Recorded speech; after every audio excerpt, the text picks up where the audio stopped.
Before we get started, if you'd like to join us in a short prayer, we've got Master Chaplain Lester Sanders with the Miami Township Police Department. Good morning. Thanks for coming.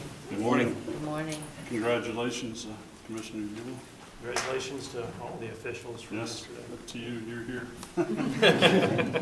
Celebration is wrapping up, and now they'll start rolling their sleeves up for many of them to start their labor.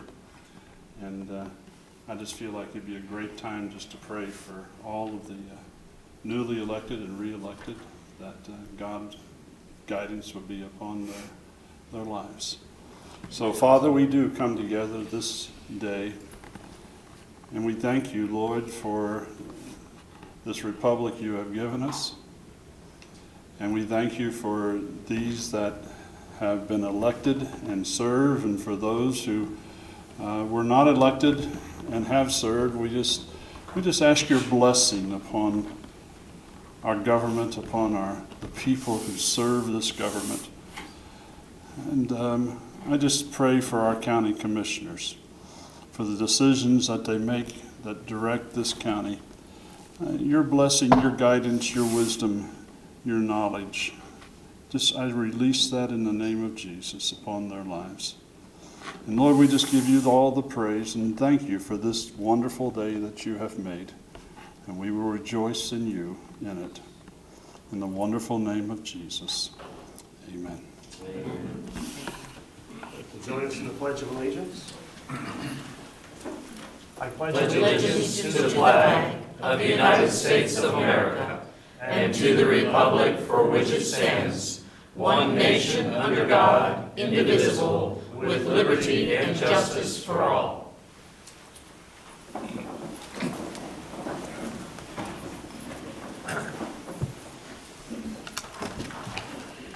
For those of you that are here today for the public hearing, that begins, of course, at 11, but we're going to start with the Board of County Commissioners regular session of November 5th. And it looks like the first order of business today is to present a proclamation designating November as the Adoption Awareness Month in Claremont County. Do we have anybody from?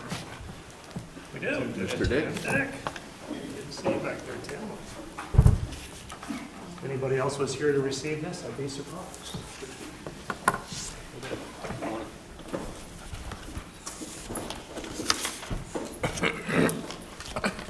So this proclamation is for Adoption Awareness Month in Claremont County, whereas one of the highest responsibilities is to ensure the health and the well-being of our children.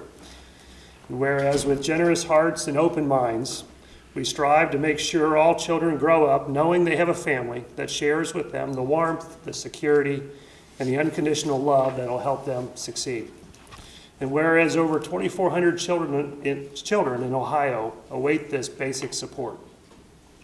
Whereas during National Adoption Month, we celebrate the acts of compassion and love that unite children with adoptive families, and we rededicate ourselves to the essential task of providing all children with the comfort and safety and permanent home. Whereas we recognize that parents are moved to adopt for reasons as unique and as varied as the children they embrace, but they are unified by the remarkable grace of their acts. Whereas 47 children from our community this year will be given the opportunity to reach for their dreams due to the efforts of adoptive families who have opened their hearts and their homes.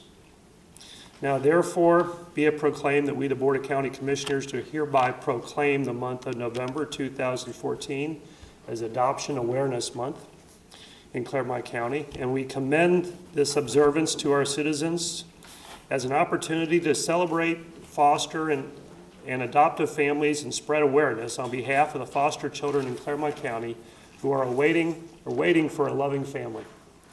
We further encourage the community, the business groups, schools, faith-based organizations, and families to participate in efforts to find permanent loving families for Claremont County waiting children. Signed by the Board of County Commissioners, David Ubel, Robert Proud, and Edwin Humphrey. So, Mr. Dick, here you go. Thank you, I'm sure Commissioner. you'd like to take a minute and Absolutely. do a public service announcement. Thank you. Thank you. Well, good morning. My name is Tim Dick. I'm the Deputy Director of Claremont County Children's Protective Services. And Commissioners, I certainly appreciate the adoption proclamation. This is an exciting time of the year for Children's Protective Services because for the 47 children that the Commissioner mentioned and the 28 families that adopted the 47 children, this is the beginning for some of these children that have been in the system, involved in the Children's Protective Services system. Some of them have been involved in the system for 5 years or more, have been waiting a very long time to find that permanency, to find that forever family. And for these 47 children, that time has finally come this year.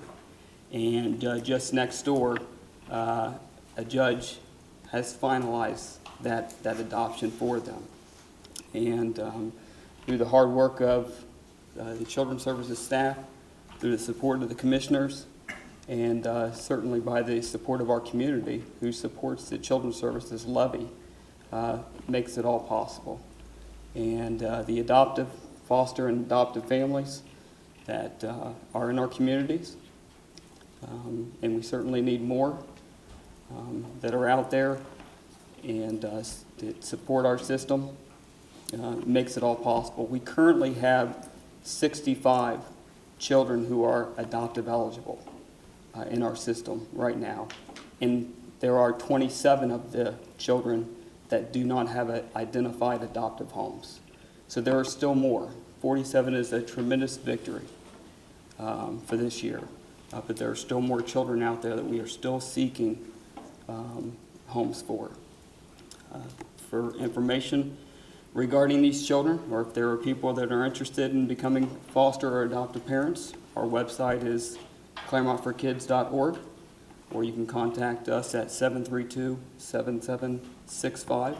But Commissioners, again, thank you for all your support that you do in the community. Certainly thank you for your continued support of our levy that makes all of this possible. Thank you. Tim, you've got other team members here that you'd like to introduce? Absolutely. I'd love to recognize some of them. Leading our permanency unit is Miss Julie Jordan back there. And Wave, Julie.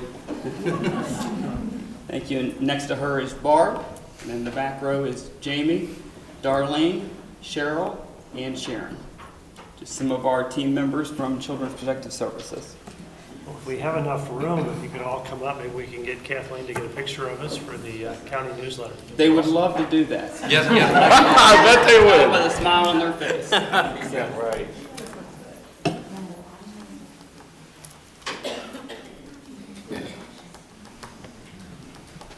Get the middle. Do a pyramid in the background. You guys get in the middle, huh? The rows between the thorns, right? When we do 2 rows, would it make it better? Yeah, 2 ladies in rows? front. Ladies in 2 10. rows, 2 rows. Ladies in 10. Ladies in front. And then we'll find a window back here. Either way. Whatever. Kathleen, what do you want? Oh, come on over here. You're in trouble now. All right, we'll do a couple. 1, 2, 3. One more. 1, 2, 3. Thank you. Thanks so much. Thank you. Thanks, Tom. Appreciate you.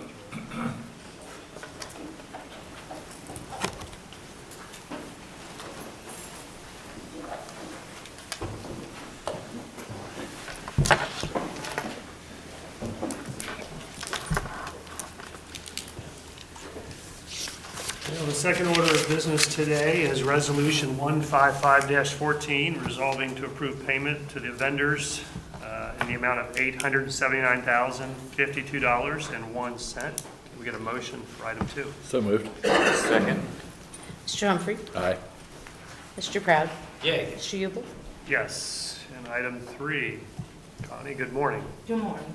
Morning. Connie tried to fool me, say she was working for the committee or the engineer's office this morning. I said she works for 6 different offices in the county. Connie Tibby with the Department of Job and Family Services.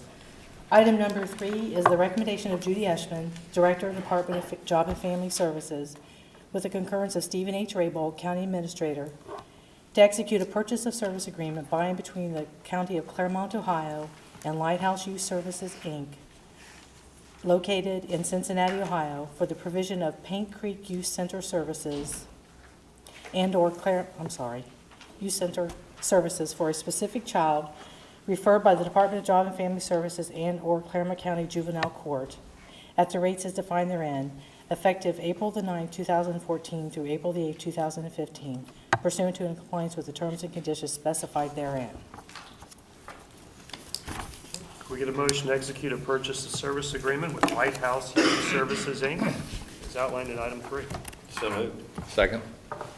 Mr. Proud? Yay. Mr. Humphrey? Aye. Mr. Yule? Yes. How many do we have there?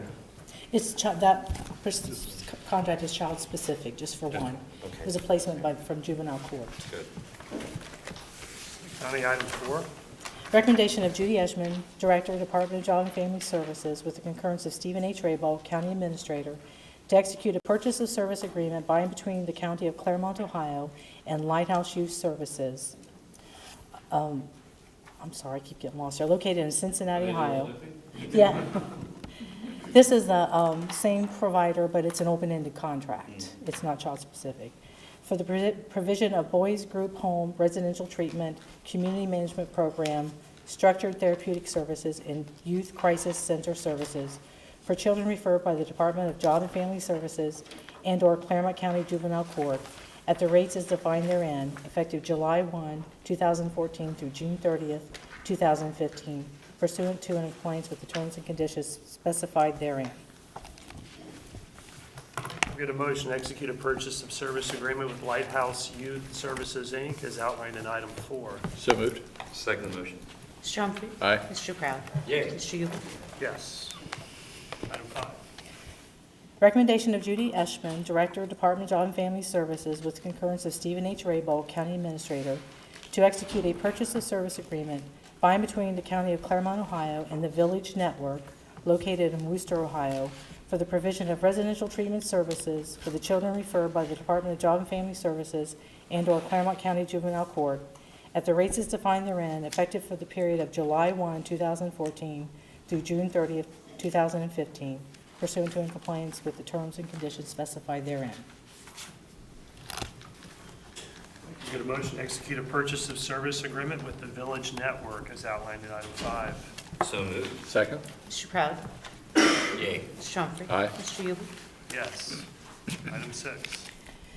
This is again the recommendation of Judy Eshman, the Director of Department of Job and Family Services, with concurrence of the County Administrator, Stephen H. Raybold, to execute a purchase of service agreement by and between the County of Claremont, Ohio, and Belmont Pines Hospital, located in Youngstown, Ohio, for the provision of residential treatment and extended care services for children referred by the Department of Job and Family Services and/or Claremont County Juvenile Court at the per diem rates of $350 and $385 respectively, effective for the period of September the 1st, 2014 through August 31st, 2015, pursuant to and compliance with the terms and conditions specified therein.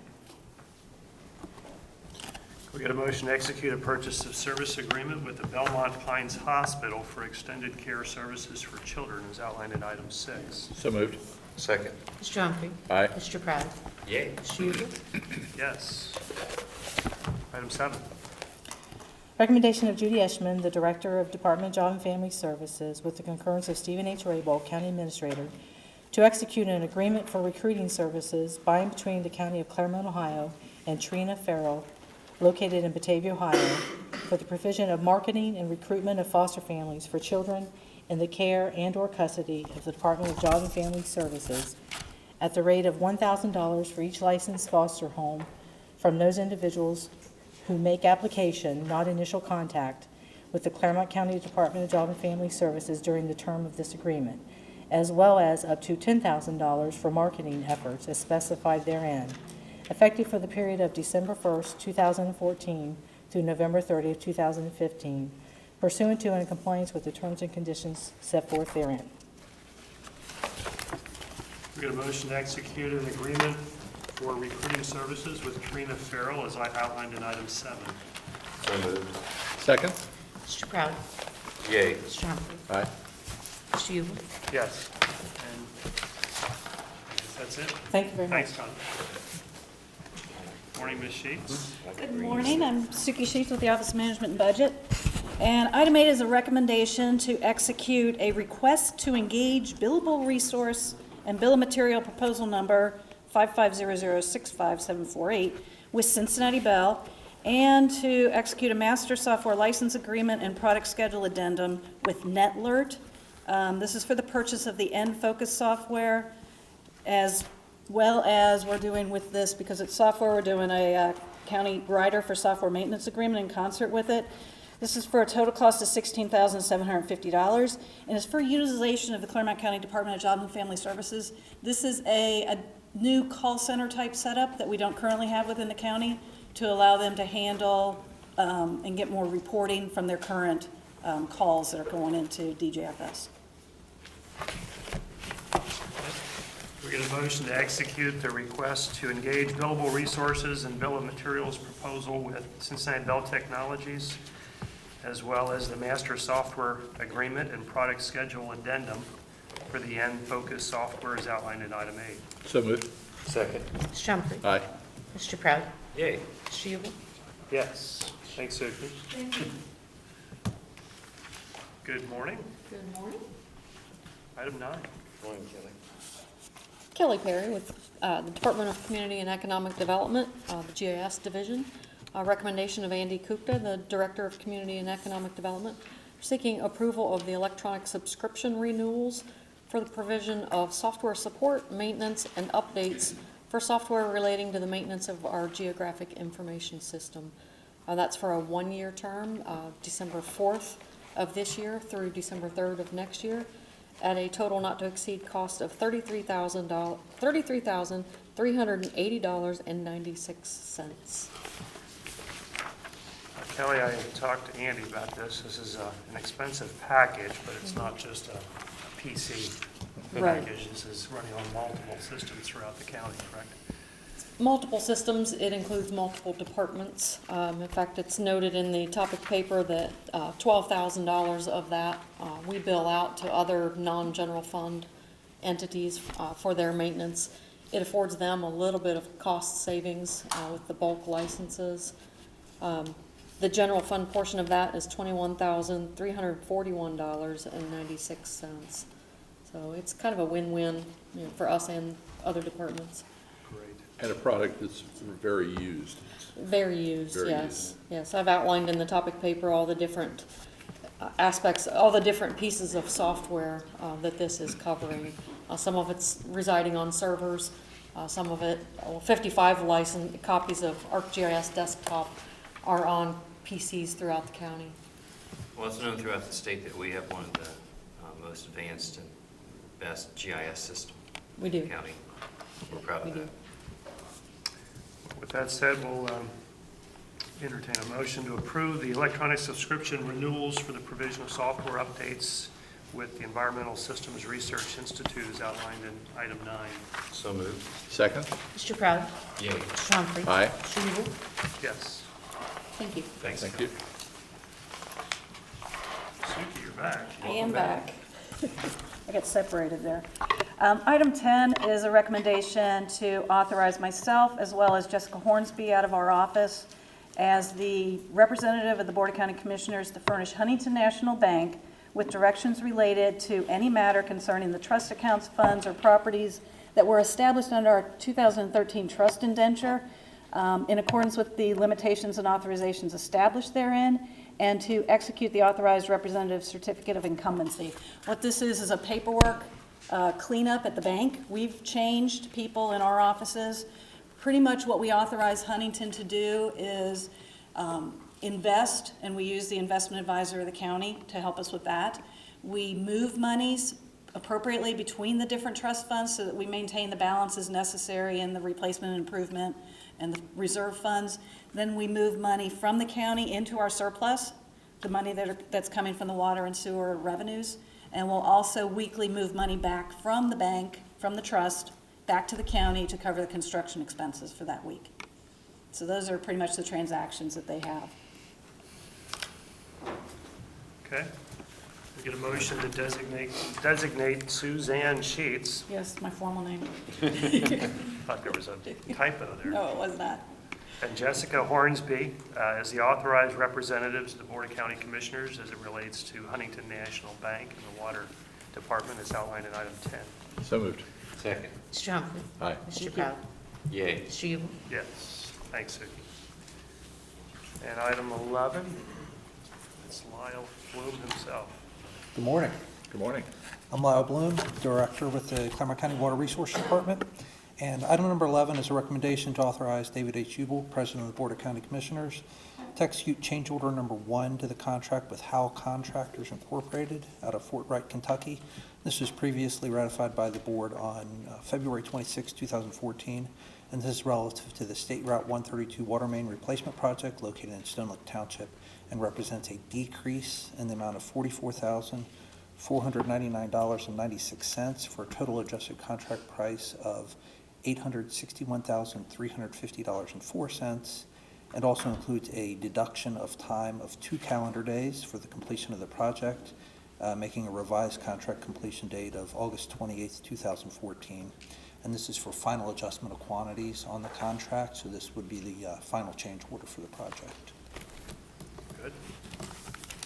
We get a motion to execute change order number 1 to the contract with Howell Contractors relative to the State Route 132 water main replacement project in Stone Lake Township, which represents a decrease in the amount of $44,499.96 as outlined in item 11. So moved. Second. Mr. Powell? Yay. Mr. Humphrey? Aye. Mr. Yubel? Yes. And item 12. Item number 12 is a recommendation to execute maintenance bonds in the amounts outlined as surety for the installation of water and sanitary sewer main extensions to serve the following subdivision. And this is for the Willows Bend subdivision, section 2B in Miami Township. The water bond is in the amount of $2,200, and the sewer maintenance bond is in the amount of $2,900. We get a motion to execute the maintenance bonds as outlined in the table in item 12. So moved. Second. Mr. Humphrey? Aye. Mr. Powell? Yay. Mr. Yubel? Yes. Item 13. Thank you. I think Paul Brosh is going to handle 13. Thanks, Lyle. Morning, Paul. Good morning.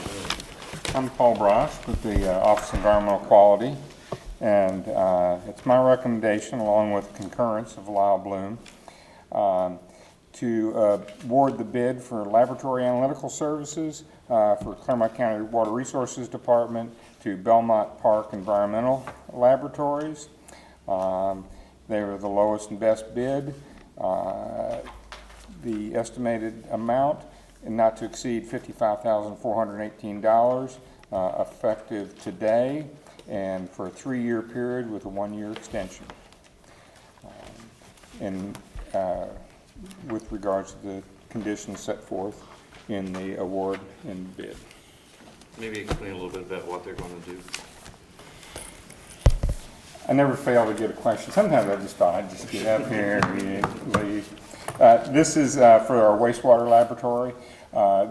Belmont does analysis on wastewater samples, sludge samples, that's not economical for us to do in our in-house laboratory, and so we contract with them. Metal samples, some nutrient sampling. We get a motion to award the bid for laboratory analytical services to Belmont Labs as outlined in item 13. So moved. Second. Mr. Powell?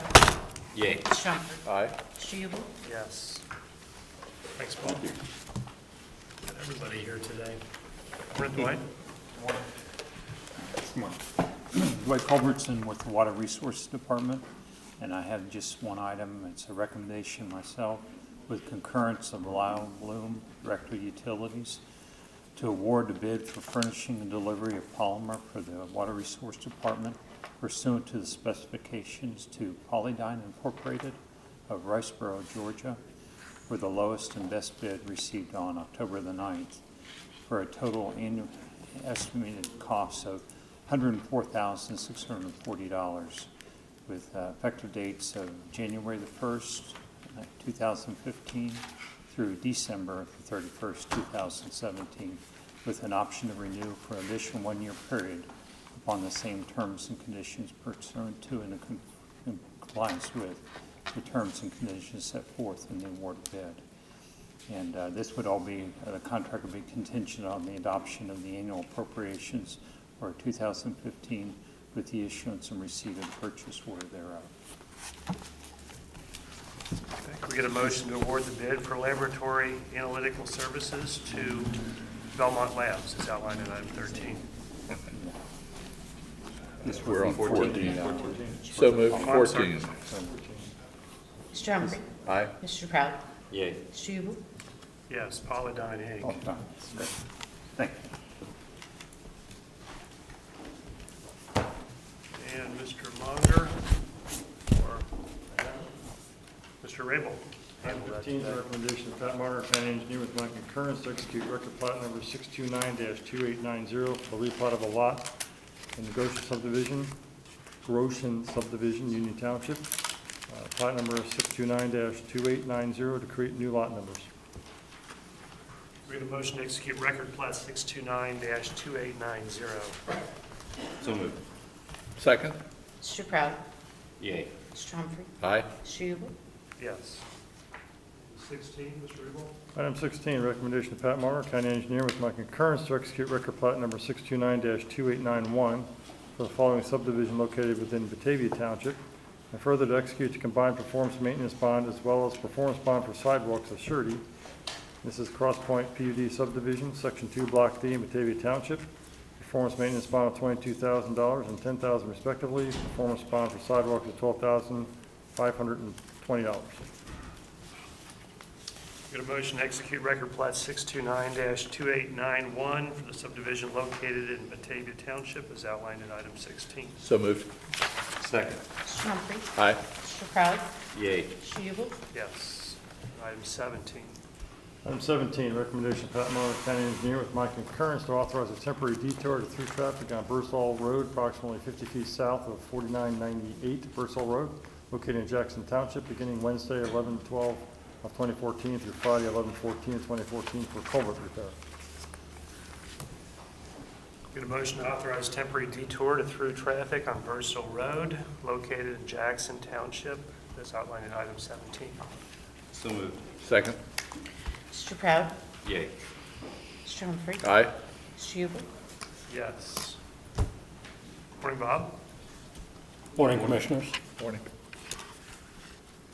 Item 18 is a recommendation of Tom Eigel, Assistant County Administrator, with the concurrence of Stephen H. Raybold, County Administrator, to adopt revised tables of organization for the Board of County Commissioners and the Office of Management and Budget, and to revise the reporting structure of the aforementioned departments under the jurisdiction of the Board of County Commissioners, as outlined therein, and as listed below, and it's effective upon adoption.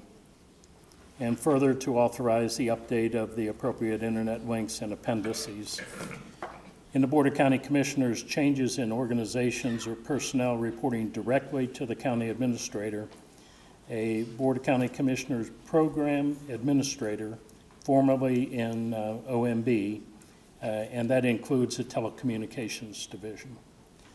In the Office of Management and Budget, changes in organizations of personnel reporting directly to the director of that department, Systems Coordinator Supervisor, including the Records Management Division.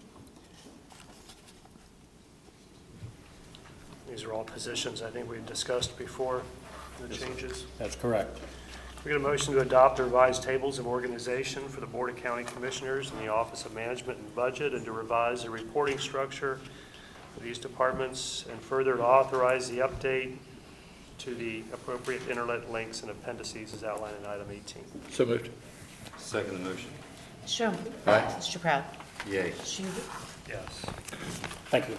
Thank you. Morning, Yvonne. Good morning. Welcome back. Thank you. I'm Yvonne Smith, Benefit Coordinator for Claremont County employees.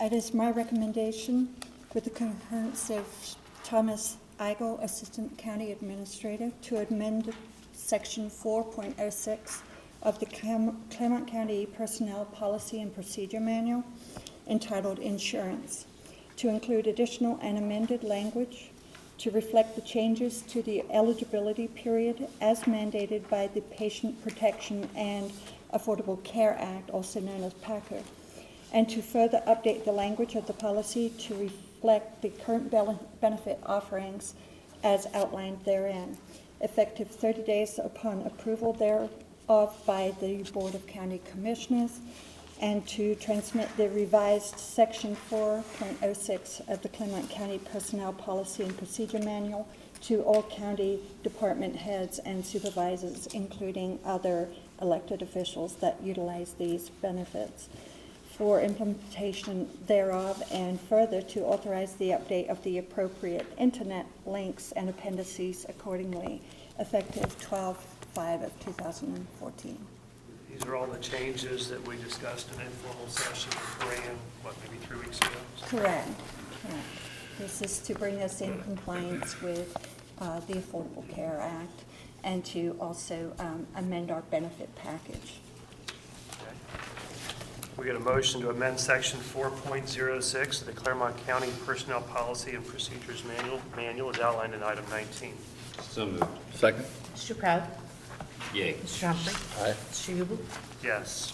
Thank you. Thanks, Siobhan. Good morning. Morning. Good morning. I'm Michelle Snyder with the Records Management Division.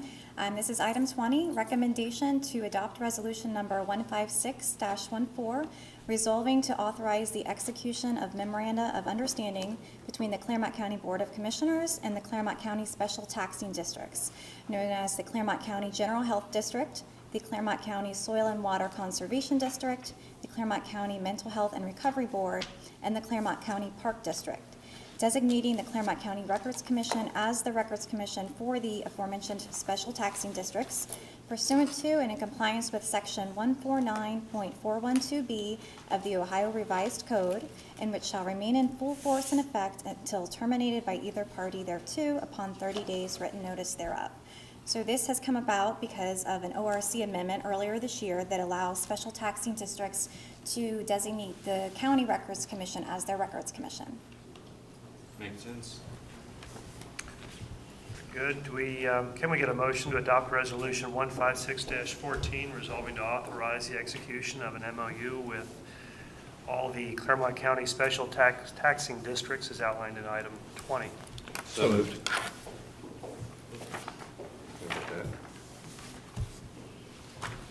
Mr. Humphrey. Aye. Mr. Proud. Yay. Mr. Hubert. Yes. Bob, did you second that? Yeah. He Okay, kind of. same time I did it, so, okay. Michelle, how's everything going in the records department? It's going well, thank you, yeah. You're into what, month 5, or where are you? Month 3. Month 3. So 3 months in, we're going well. So And you're that's still good. smiling. It's a good sign. Yeah, it's a good sign. Absolutely, thank you. Thank you. And item 21, Mr. Abel?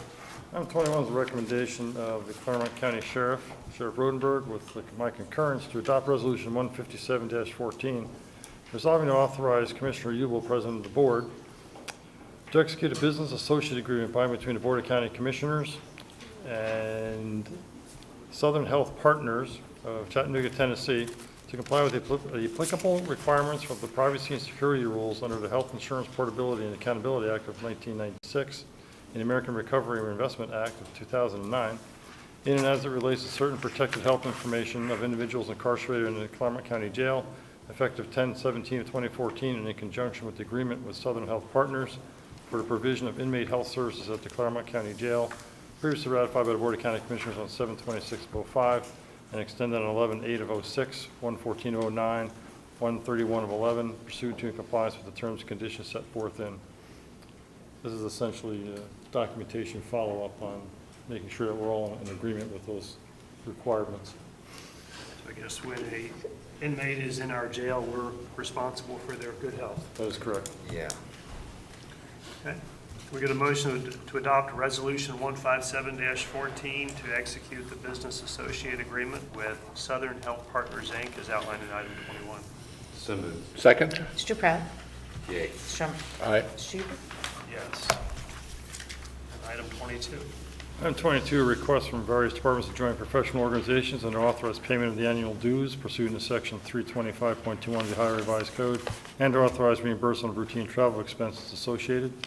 We have the Claremont County Court of Common Pleas, the American Bar Association for $310, effective 9/1/14 through 8/31/15. We get a motion to join the professional organizations as outlined in the table in item 22. So moved. Second. Mr. Humphrey? Aye. Mr. Pratt? Yay. Mr. Hubert? Yes. And the budgetary actions in 23. We have supplemental appropriations for fiscal year 2014. First, we have the general fund, juvenile court, $35,000. This is additional funds required for assigned counsel invoices and an increase in mailing costs. We have the pilot probation grant, other expenses, an increase of $16,000. This is an advance provided in BCC in 2012, and the advance was not appropriated as part of the 2014 funds. Excuse me, and we need to appropriate that in order to repay. And in the enhanced wireless 911 fund, $5,550. This is changes in healthcare calculations. And then we have budget transfers. I'll lose my voice. Fleet maintenance, we have a transfer from regular salary to overtime. Obviously, $5,000 to cover overtime. Can we get a motion to approve the financial budgetary actions as outlined in item 23? So moved. Second? Mr. Pratt? Yay. Mr. Humphrey? Aye. Mr. Hubert? Yes. And item 24. Item 24 is travel and training requests for this week. We have the Claremont County Court of Common Pleas Domestic Relations Division, Chris Davis, 1 day, Cincinnati, Ohio, for the Hamilton County Domestic Court to observe early neutral evaluation. Total expenses not to exceed $8. Claremont County Municipal Court, Adult Probation Department, Brandy Beiser and Christian Kuchko, 3 days, London, Ohio, Supreme Court of Ohio Justice Judicial College courses, Basic Defensive Tactics and Advanced Defensive Tactics, not to exceed $237.11.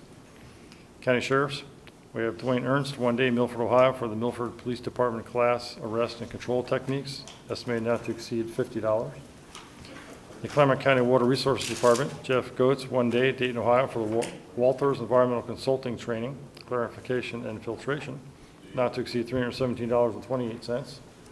David Wainscott, Daniel Bailey, Eric Myers, William Byer, and Gregory Costello, 1 day, Mason, Ohio, for the Southwest Ohio Section Ohio Water Environmental Association 13th Annual Plant Operations Seminar, not to exceed $375. Department of Job and Family Services, Sonic Gas, 1 day, Cincinnati, Ohio, for Spirit Seminars, why they don't and how they guarantee that they will. Total expenses not to exceed $189. Nicole McClure, 2 days, Columbus, Ohio, Supreme Court of Ohio, 2014 Specialized Dockets, 11th Annual Conference, estimated not to exceed $365.92. In the Building Department, we have Heath Wilson, 2 days, Columbus, Ohio, for the 43rd Annual Water Management Association Conference, estimated not to exceed $430. Get a motion to approve the training and travel request as outlined in item 24. So moved. Second. Mr. Humphrey? Aye. Mr. Pratt? Yay. Mr. Hubert? Yes. Personnel actions. Personnel for this week. We have in the Board of County Commissioners, Ralph Justice, reclassification of a position effective 10/1/2014. The Office of Management and Budget, Karen Quitter, OMB Program Administrator, reclassification effective 10/1/14. Patricia McKinley, TTD Program Manager, job change, organizational structure change, effective 10/1/2014. Lester Scott, Cabling Coordinator, job change, organizational change, effective 10/1. Michelle Snyder, Systems Coordinator, job change, organizational structure change, 10/1. Tracy Fisher, Administrative Support Technician, job change, organizational structure change, 10/1. In the Information Systems Department, we have Brian Christ, ISD Program Administrator, organizational structure change, effective 10/1. Board of County Commissioners, Karen Quitter, BCC Program Administrator, reclassification, effective 11/5. Patricia McKinley, TDT Program Manager, organizational change, effective 11/5. And Lester Scott, Cabling Coordinator, organizational change, effective 11/5. In the Office of Management and Budget, Jennifer Ward is a new hire to a vacant position, effective 11/12 of 2014. Department of Job and Family Services, Joan Young, step increase, effective 12/1 of 2014. Laura Newberry, step increase, effective 10/27 of 14. Karen Howe, step increase, effective 11/24 of 14. Stephanie Shook, new hire to new position, effective 12/8 of 2014. And Diane McCartney, step increase, 11/10 of 2014. We get a motion to approve the personnel changes as outlined in item 25. So moved. Second. Mr. Proud? Yay. Mr. Humphrey? Aye. Mr. Hubel? Yes. It's my understanding we'll take a recess as we prepare the minutes for this meeting. We're done. We're going to recess to reconvene for the continuance of the first public hearing. Okay. We will recess to reconvene for the, from the first public hearing.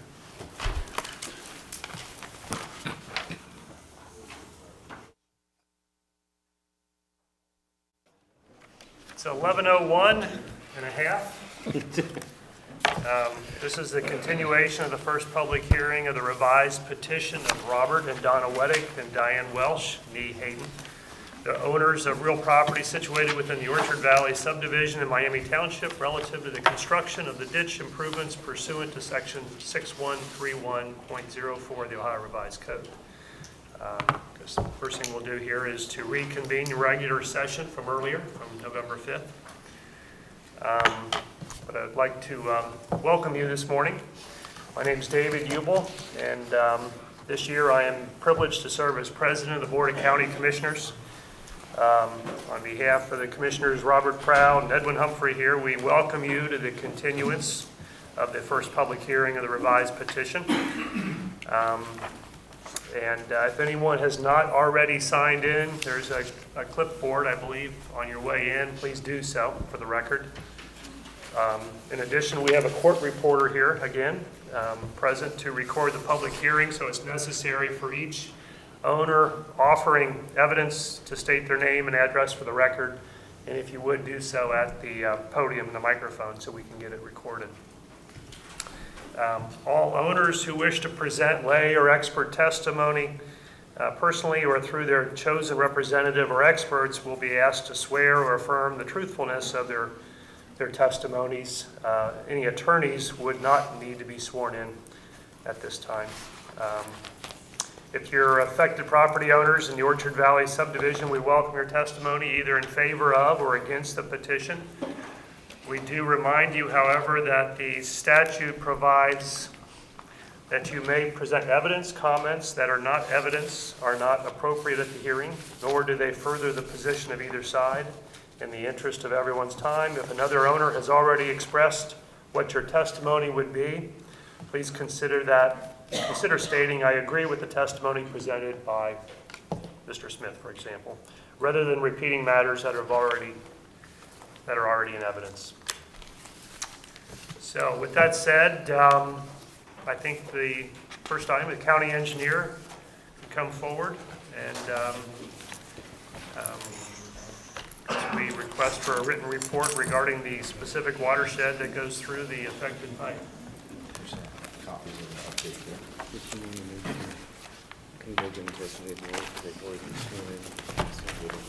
Thank you, Mr. Hubel. Again, my name is Pat Munger. I'm the Claremont County engineer. And at the previous hearing, I guess, we had presented the overall, drainage situation going on in the Orchard Valley relative to the petition. And at that meeting, let's see here, we presented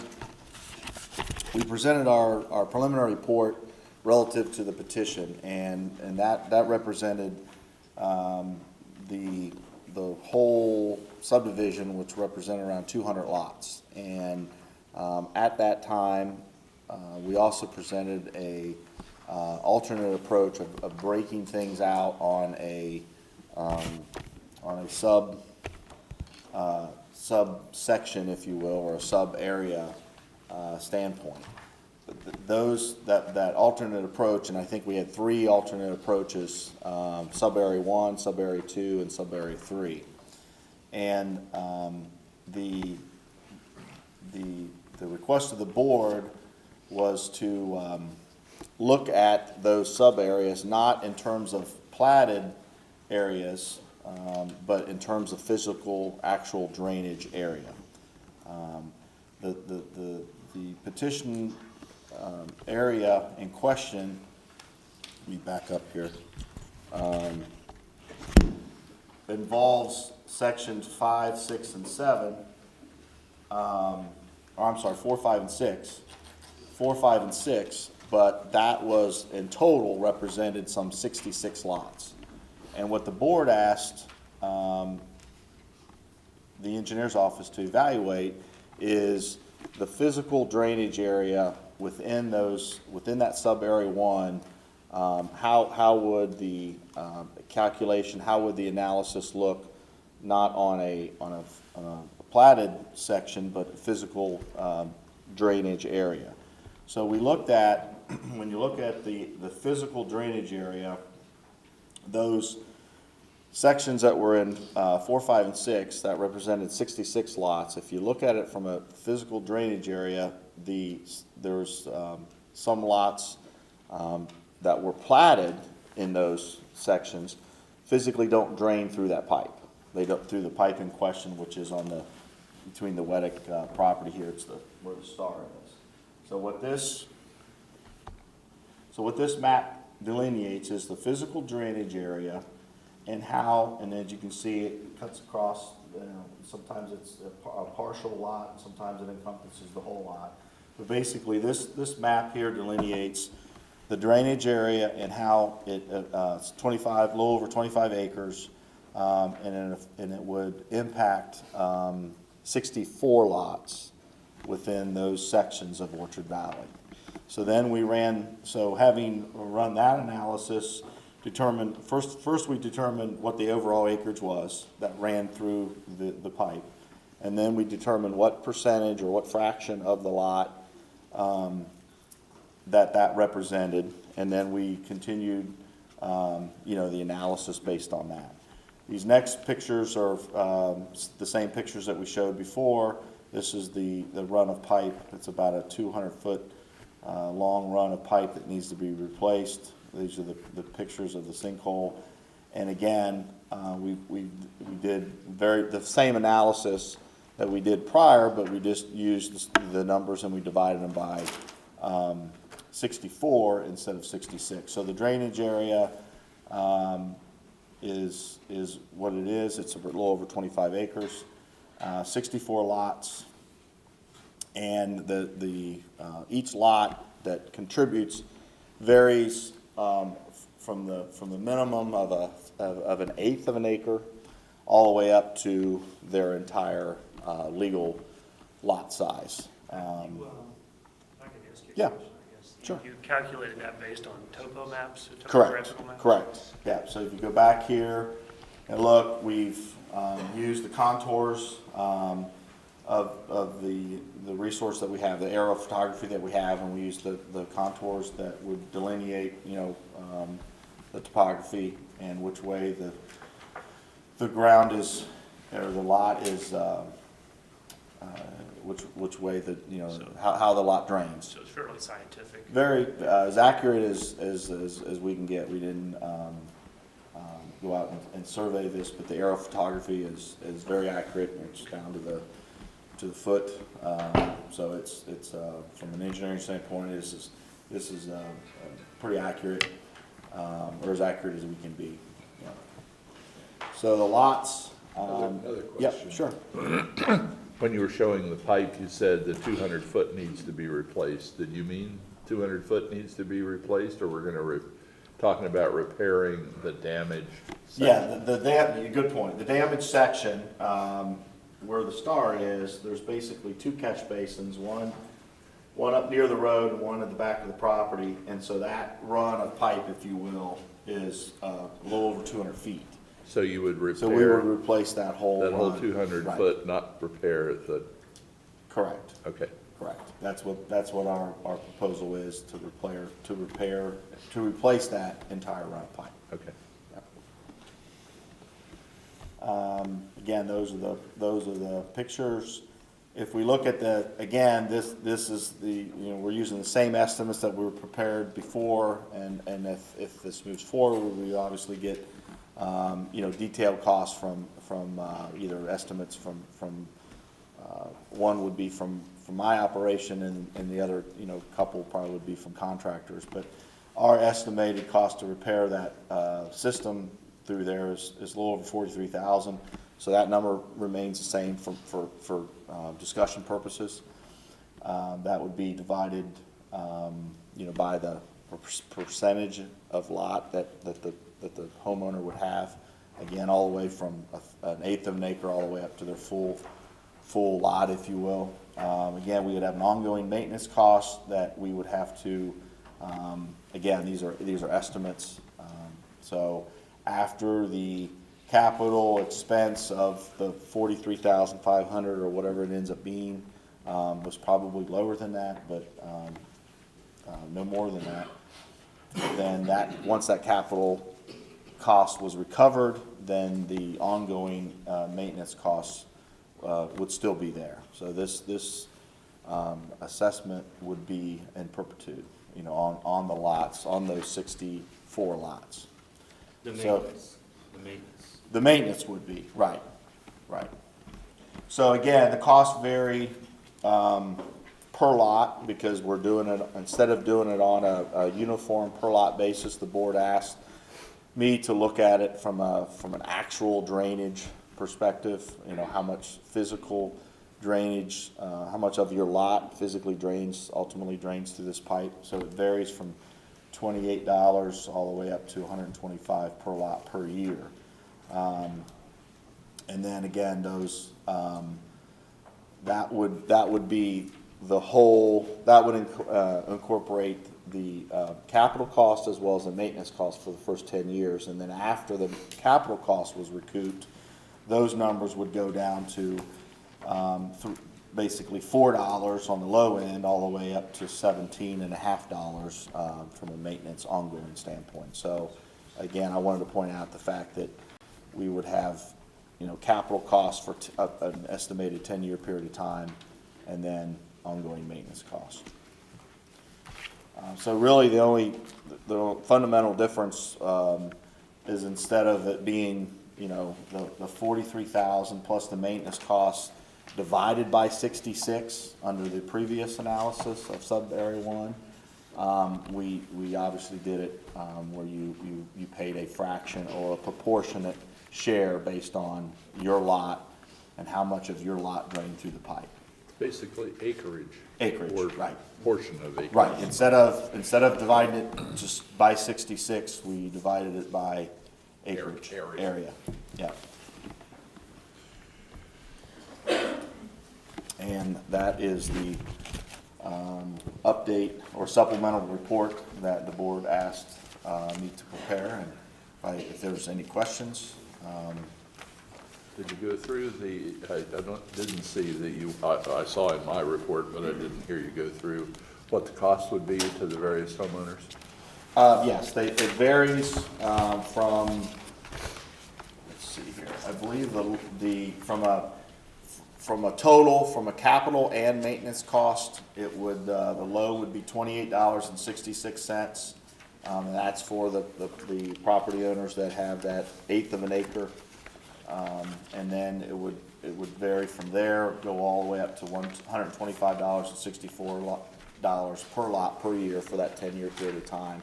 Once the capital cost was recouped, then those maintenance costs the assessment would drop down to $3.97 on the low end to $17.41 on the high end. Now, those are numbers directly proportionate to the cost of $43,500.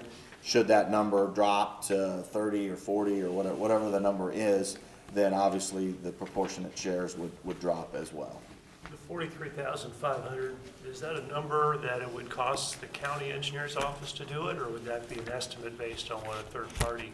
That's an estimate of what a third party, we've used, it's a little hard because most of our jobs, from a cost estimate standpoint, they include things like repairing pipes, but it also includes other things like asphalt, and so the jobs are a lot bigger, and so sometimes those costs proportionally might get distributed a little different. So this is our best guesstimate at the moment of what a relatively, compared to a multi-million-dollar job, this is a relatively small job. But from a homeowner's perspective, this is a pretty large job. So this is our best guesstimate of what a third-party contractor would charge to come in and do this specific, project. We have not estimated estimated it out from an engineer's office of what it would take our crews, to go in and to do this work. But should this move forward, that would be the first thing we would do. It's certainly, we would look at it as, we would sort of put together a bid or an estimate of cost, and then we would get with a couple contractors that are, appropriate, that would do this level of work, this size of job, and have them cost it out as well, and whichever one was more economical, that's the way we would go, or propose to go. I'm wondering why I'm not an engineer, nor do I do construction, but why would we replace the whole 200 feet as opposed to repairing the break, maybe the section either side of? We looked at that, and based on some of the work that we've seen, or some of the evidence that we've seen, the risk is that in order to make the repairs complete today, a fair amount of the cost that you see with this kind of work is mobilization, set up, and just physically coming in and digging. The material cost it's a percentage of the job, but it's a relatively small percentage of the job. So based on the evidence that we've seen in the video, it makes the most sense. It'd be most economical to do the whole run at today versus risking, going in, making a repair, and then maybe in a year from now we have to come back in and fix another section that might go bad or that did go bad. Sort of a piecemeal effect. Question here. My name is Shay Lawrence, and I live on Wild Cherry. And my question is up until now, it's been assumed that our maintenance expense has been covered by the county, correct? And I guess what I don't understand is why there would be a maintenance expense when there's already a capital expense, and the maintenance expense is tacked onto our property in perpetuity. So that's what I don't understand is up until now, we haven't had a maintenance expense, even though we've had lines and on private property. And I was hoping that you could clarify that point. It's part of the ditch petition process and the proposal from the county engineer to establish maintenance of that pipe as opposed to, so that it can be maintained into the future. So that's part of the ditch petition as the county engineer is recommending.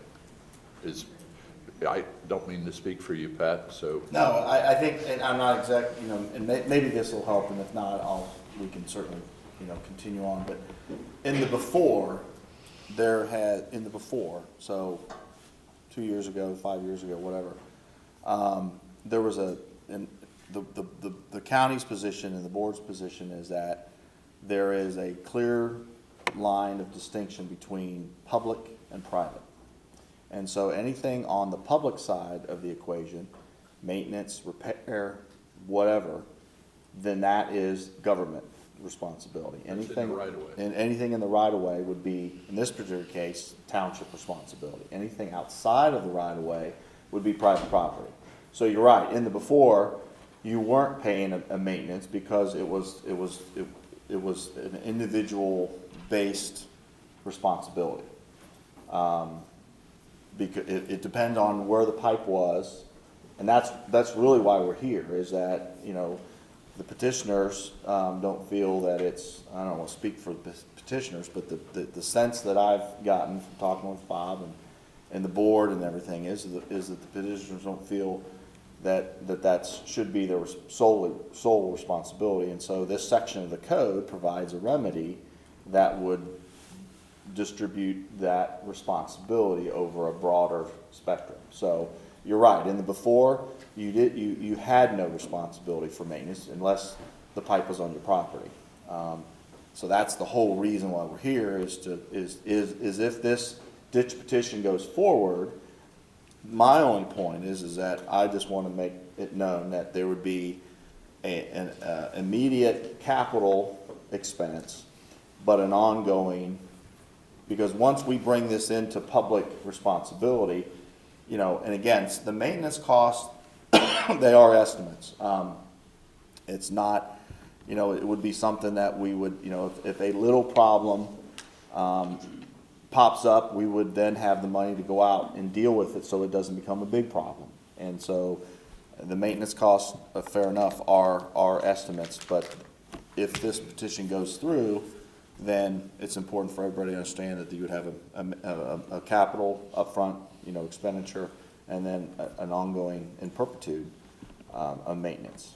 And the maintenance thing is really hard for me to put my hands around, because it's in the future. The best thing that I can tell you is that we've televised all of the lines in the subdivision that are outside the right-of-way, because everything inside the right-of-way would be township responsibility. So we've televised all the lines outside of the right-of-way.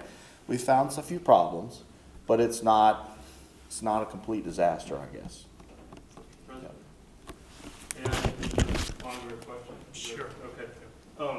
Sir, I'm just curious if the ongoing maintenance expense, just the actual maintenance itself, would that help identify future problems before they became a collapse, and therefore you would have the possibility that you wouldn't have these major capital expenses because the issues would be identified sooner before they became a large sinkhole? Is that, Yes. Okay, is that Yes. fair to say? Fair to say, yep. Yes, sir. Yeah, it's Milo Marshall, 1573 Orchard Valley. And I just wanted to check, are we still part of this? We're not in the watershed. So, What the board asked me to do was to take the area, again, the petition as presented, impacted, I guess, or affected, whatever word you want to use, applied, I guess. The petition as applied affected the entire subdivision. And so what the board asked me to do was to look at this specific sub-area number 1, which was where the bulk of the capital expense would need to occur, and look at that. So if you live within this boundary, if you're one of these 64 lots, and we... Orchard Valley, which I don't think is anywhere. So the answer to your question is we haven't made a decision Right. about whether to use the full piece, this piece, any piece, deny it. We haven't made any decision whatsoever. So it's in... I do have a list. It's a difference between one proposal versus another proposal, none of which have been decided. Right. Mr. Mager, thank you for your response to the question that was presented at the last meeting. Thank you. If anyone is prepared to have testimony today, either for or against this ditch petition that hadn't been sworn in last time, the last public hearing, if you would stand, and I think Marshall McCracken will swear you in. If you were sworn in the last time, you're still on the road today if you have new evidence to present. Is there anyone else who will speak other than attorneys who needs to be sworn in? Thank you. Okay. Well, then we will take any additional proponent testimony, those who are for the ditch petition. We'll open it up. Very nice, sir. Thank you, Mr. President. And again, Michael Mann on behalf of the petitioners, and I want to thank the commissioners again for all the time and effort that they put into this, and certainly to the engineer's office as well, and for providing us with this supplemental report. So the evidence that has been presented, I would submit, certainly supports the petition and meets the statutory requirements of the ditch petition process. So I think the issue really becomes whether we look at the short term or in fixing just the initial problem on the Weddick and Welch's property, if we look to the long term, including the long-term maintenance to try to prevent some of these throughout the whole subdivision. Just stepping real quickly through what is required under the petition process, the cost. Obviously, we have multiple estimates about how this can be done, depending on which areas and sections of the subdivision are combined, put together. But just using the final numbers that Mr. Monger presented, you're looking at a range of roughly $28 to $125, certainly very doable. To the commissioners, we provided a packet through Mr. McCachran that also gave some, just breaking down some of the different possibilities if you look at sections 4, 5, 6, and 7 together, or the whole subdivision, or various machinations of that. So, in the preliminary report, it already answered the question of whether it's feasible, and the answer is yes. And do the benefits outweigh the cost? Mr. Monger, in his preliminary report, stated it can be concluded that the benefits exceed the estimated cost to repair. I haven't heard anything to suggest that's any different. So the opposition, just kind of summarizing what was presented at the last hearing, I think generally is from section 3, primarily Hickory Thicket, Plum Run, and Mount Zion, those roads. And I think it's fair to say that they would argue they don't share the same watershed, certainly as demonstrated by this drainage area here as well, and that their pipes are of better construction. Almost everyone, the last time who was opposed, did say that they agree that the problem should be fixed, and many suggested that the county could pay for it. I would suggest that the way the county pays for that is through the ditch petition process. Looking at the short term, so the question just becomes, do you fix the collapse itself and then wait for, kind of do this on a piecemeal, ad hoc basis, and then go through the same process every time there's another problem that arises? I believe in the preliminary report there is another problem outside of this drainage area in section 4 that still would need to be addressed as well. So that this doesn't cover that. It seems that at a minimum, sections 4, 5, 6, and 7 all would need to be included in this to fix the currently existing problems. Or I think the bigger question really for the petitioners, for the commissioners, is whether you look at the long-term benefits here. The preliminary report said that Orchard Valley was designed as a whole. Almost 43% of the pipe is outside of the public right-of-way. That's almost half. Seems like a more efficient use of resources, manpower, dollars to include the whole subdivision as the petition was originally, as the request was originally made in the petition.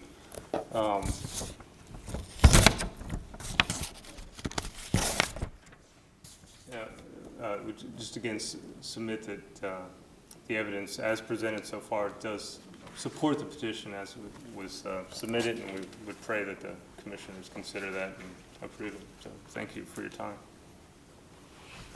Thank you, Mr. Mann. Is there any other proponent testimony for the petition? Speak, please. Good morning. Good morning. My name's Russ Weddick. I'm one of the petitioners. And I submitted testimony the last time I was here, so that's a matter of record. But again, I'll just speak to, the report that, the county engineer put together, and just cite several facts of that report. One of the statements in the report, in the engineer's report, which is online, it says, let me say,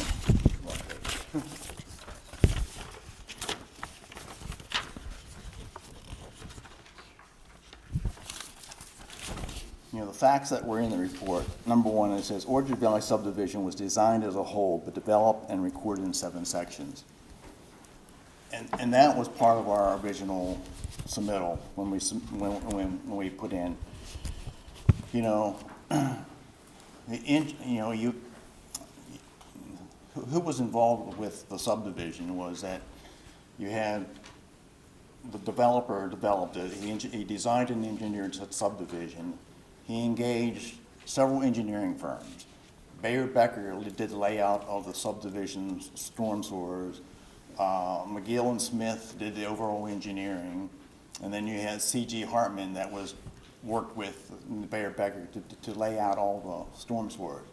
So from day one, this was a whole plan. The storm sewers were planned for the entire subdivision. And Mr. Menger rightly states that basically it was laid out in whole, but the subdivision was developed in sections. So clearly, what was put in place at Orchard Valley subdivision was an integrated storm sewer system for the entire subdivision. Now, so now again, what you have is 9,800 feet of storm sewers, both what you refer as private and public, which is on the railways. So, 43% of that is on right-of-ways, which was purposely put on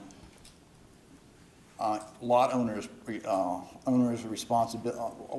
property. And what I find most objectionable is that there was never an assignment for that. Your subdivision rules and regulations state that any easement on a property should spell out the terms and conditions. Well, there is no terms and conditions spelled out on those easements. And then, my understanding of plat law is that if there is an assignment, then it either should be put on the plat or put on another document that is referenced. So none of that. So what you have is that storm sewers were put on private lot owners' property without their knowledge. The second point that I would like to state is that the report states that while the amount of stormwater runoff generated may vary per lot, it could be stated that each lot benefits from the storm sewer system. And we stated that in our original report because it is a design of the drainage system in conjunction with a grading and development plan that allowed each of the lots within the subdivision to be created. We're in total agreement with that. And I'll just conclude with the summary that's cited in the statute. Basically, the Ohio Advisory Code says that in the first hearing that a preliminary cost estimate is provided. Mr. Menger provided that. In fact, he provided 5 cost scenarios plus 3 alternates, which included section 3 and 7. The second requirement of the code is that comment on the feasibility of the project. Clearly, the project is feasible from a cost and constructability standpoint.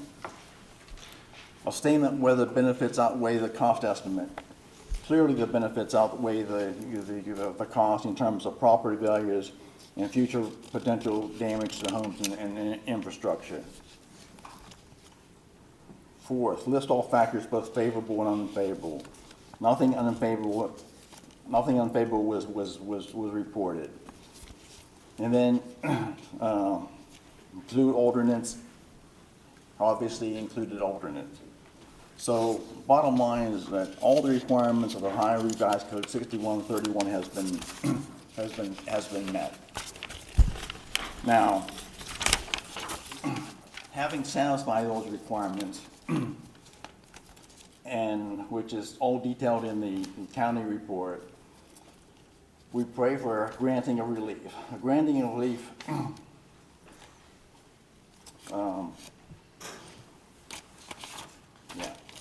A granting a relief of anything less than full participation of the entire subdivision continues the contentious range war between subdivision residents now and in the future. Leaving the problem as is or only partially resolved is destructive to all residents of Miami Township and Claremont County. Now again, I'm very sorry that basically, we've created this dissension, but bottom line is that you have a subdivision that's over 20, 25 years old. Okay, problems are going to develop. Right now, the problem's in our section, but other problems is going to happen elsewhere. So if we take care of our problem and another problem developed in another subdivision, does anybody else want to go through what we've been through for a year and a half? To me, it's just totally nonsense. Thank you for your comments. Mr. Weddick, thank you. Thank you. Any other proponent testimony for the ditch petition? Is this an appropriate time for comments for proponents or not? Not yet, no. The purpose of our hearing is to hear testimony, so evidence. All right, if there is no other testimony on behalf of the ditch petition, we'll entertain any opponent testimony, those against the ditch petition. If you would, please stand up, state your name. If you could come to the podium, we can get you on the microphone then.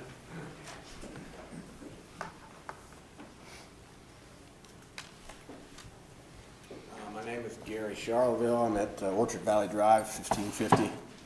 I just got a question. I believe the last time we had a meeting here in the evening, by the testimony given in the pictures shown, improper techniques like no pea gravel or things like that were used for bedding for the problem area we've got right now. So that tells me that maybe whoever inspected it dropped the ball on it, and maybe it's township's responsibility or county's. I don't know how it works, but it seems to me if you got that going on in that one area where the problem is, you probably got it going on through the whole entire area. And if that's not the way it's supposed to work, I don't understand why anybody here should be responsible for it.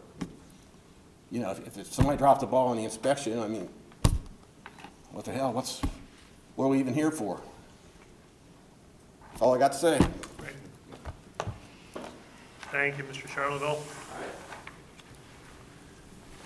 Any other testimony against petition? Yes, sir.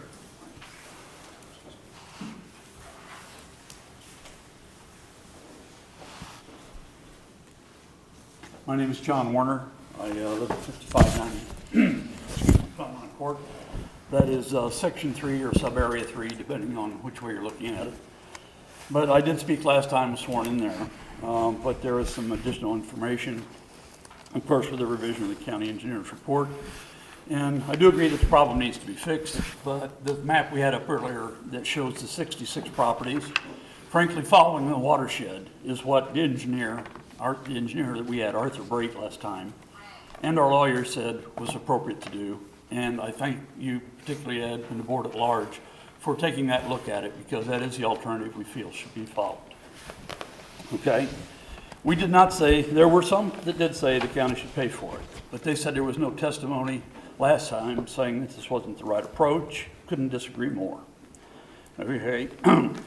We should, if we need to, if it needs to be done separately, it needs to be done by watershed. So if Section 3, Sub-Area 3 needs it, we can file our own petition. They're worried about we have to go through the process they went through. I don't think that could be further from the truth. The fact is that once this is done, there will be a precedent. The board will have an approach. If they do it by watershed, the next time it'll be a matter of, you guess what? With this particular watershed, whatever it is, which by the way has been nicely documented by Mr. Munger and the engineering crew, we have it. You don't have to go through all of that. We know exactly which houses to include because we have the watersheds documented. You wouldn't even need an attorney to do this. You could just simply say, using the report from the county engineer, here's the watershed, here's where the damage is, and we could go that route and follow watershed, which is the precedent set by other locations in the state. Somebody drawing arbitrary lines called a subdivision back in 1976 has nothing to do with this. Okay? If you want to make the argument that it is the township, the whole township, or it's all the Claremont County, then the approach should be taken at that level, not at the subdivision level. Stopping at the subdivision makes no sense. because there are other people, other properties outside those subdivision lines, and pardon me, Bill, if you're here, but that farmland right here drains into the same creek. It's surrounded on 3 sides, for goodness sake. Why wouldn't it be included if you're following watersheds? Similarly, the people that are crossed on the other side of Mount Zion Road, there are properties over there that likewise drain right into that same creek. So stopping at the subdivision makes no sense. It's capricious and arbitrary. Watershed is the thing to follow, okay? And they say it would be destructive to the entire township in Claremont County. I don't think so. Because I've lived there, for almost 30 years now. And there was no subdivision back there. Sections 4, 5, 6, and 7 didn't even exist.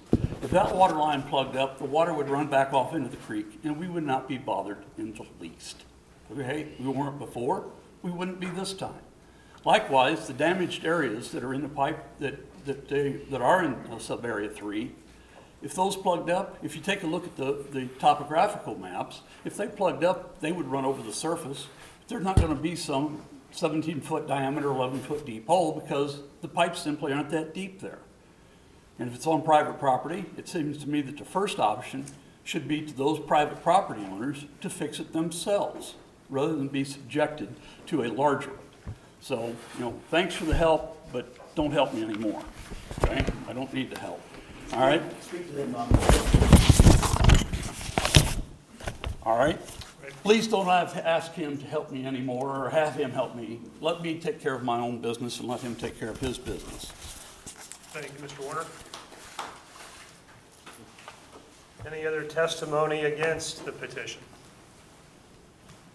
Yes, sir.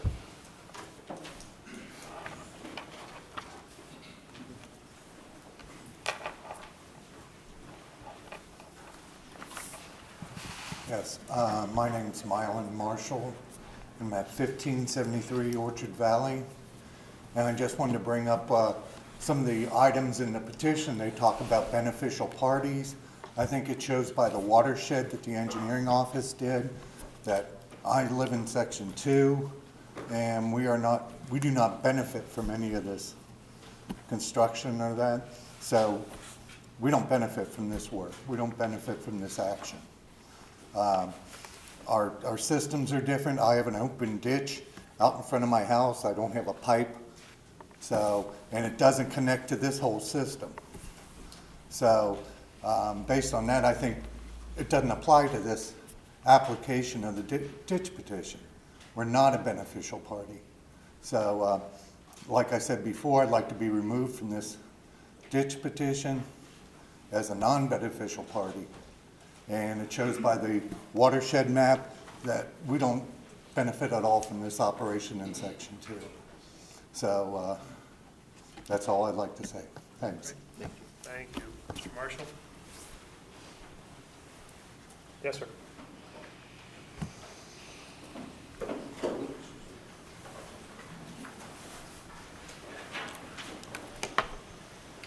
So my name is Tony Dobrowalski.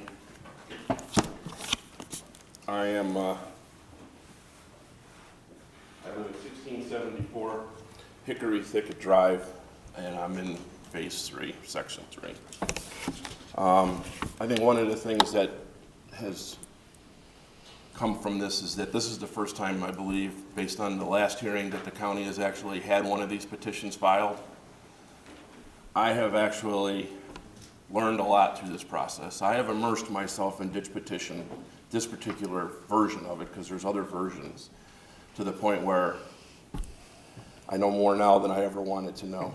So I have some comments. John brought some good comments up, so I won't try to duplicate any of them. I don't know that there's dissension within the subdivision. I'm certainly not going to sit here and say that the ditch petition for the people in that watershed where that pipe is compromised should not have the ability to do the ditch petition process and get that fixed. I'm not going to say that they shouldn't have that right. That certainly is their decision. And if there's homeowners here within that watershed, then they can certainly speak to what they desire. But what I do really want to emphasize here is the sections 1 through 3, because those are sections that were built. Every one of these sections was built independent of each other. The drainage for section 1, 2, and 3 is fair. Oops. It's a touch screen. So Yeah, I need to keep my hands off it. Can someone flip it back? So I will want to get to that screen, but if someone could flip it back, that'd be great. Pat, does it work with that way to move it? Can you, Yeah, can you move forward and back by swiping? Is it just hit this down Yeah, key? arrow. Okay, got it. Yeah, There you go. arrow. So, some of these sections in the back do have interconnecting pipes, because I want to clarify that the subdivision is not one interconnected stormwater drainage system as some of the evidence that's been presented. It clearly is not. You know, there's definitely interconnection, but in a lot of cases, it's by section. There is in the back portion, some that are interconnected, and we can see that, but it's not applicable to every single section. The other thing I'll point out is that not only did John mention this property, and then we have properties over here that drain into our subdivision, but we also have drainage coming from the subdivision over here that comes under dry run into section 1 and 2. So by moving outside of the watershed, you are really muddying the water by just saying Orchard Valley subdivision. Because now what's to say that the homeowners over in this subdivision, the homeowners over on this side of Mount Zion and that farm should not also be incorporated. I'm not asking you to do that by any means, but I'm saying that if you go with the whole subdivision, you're just opening up a whole nother can of worms for people saying, well, it should even go further than that then. And I don't know if that's really gonna accomplish what it is everybody's trying to do. And in your decision process, it kind of becomes difficult. So it was built as outlined here over the course of 30 years. So you have to realize that obviously not everything's interconnected, because then obviously where would all that water have gone over the course of 30 years? Because there would be pipes that hadn't been built already. So there is independence there. Because of the fact that it was built over that many number of years, there was different standards for, I guess, of construction. I don't know if plastic drain pipe wasn't around in 1972, but in section 1, 2, and 3, we all have reinforced concrete. So the one thing I've learned from this is that reinforced concrete is a lot more durable when it comes to maybe some installations that may not be 100% correct. Just by the nature of concrete, I would say that if there was some erosion around the pipe, that it's probably less likely to collapse than a plastic pipe would. Anyone could probably assume that. So I would argue that we're not at the same risk as the back, which has primarily plastic drains. We have all reinforced concrete, so our risk is less. Most drainage systems, from what I understand, are built and designed to last 50 to 100 years. Sections 1 through 3 have been around for over 20. We have no known issues. We do have a couple of cutouts, I think, in section 3 where it looks like a builder may have taken a pipe that either drains a sump pump or gutters from a house and popped it into the main drain that the engineer called out. But he only states in his report that those need to be monitored. There's no immediate need to repair those, and they've been there for 20 years with no issue. So I'm really asking you to look at the issues from what the state law guides you on, as well as looking at it from prior court decisions, as well as precedents. It all talks about watershed. You know, Art was up here and he talked about watersheds. There really isn't a lot of case law that says, oh, we'll just do a whole subdivision. So I think that we're really opening a can of worms if we do the subdivision as a whole. I think what we should look at is the watersheds, and the engineer did a great job of outlining the watershed area that's impacted. I would also remind you that there was a ton of homeowners from sections 1 through 3 at the last hearing, and not one of them was in favor of the petition as it is currently stated. And for obvious reasons. We don't have any immediate need. Sections 1 and 2 didn't even have anything to be monitored, and our pipes are superior. You know, I guess we lucked out. So, just give me a second here. So you basically have 3 decisions. You can either approve the petition as it is, you can deny it outright, or you can vote to amend it. And I'm not going to tell you that amending it or denying it, whichever one you think is the right decision, that would lie with you. But I would personally say, and I'm speaking for all the homeowners in phases 1 through 3, that we are not in favor of you approving the petition as it's currently written. Okay. Thank you. Mr. Dobowalski, thank you. Any other testimony against? Yes, ma'am.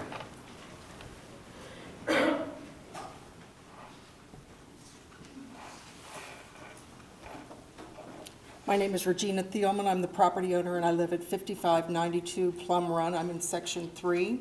In an effort to save time, I will totally support what both John Warner and Tony Dobrowolski said. And we do not have any water going into their pipes. Therefore, we have no benefit in this, and I totally am against the petition as it's written. Thank you. Thank you.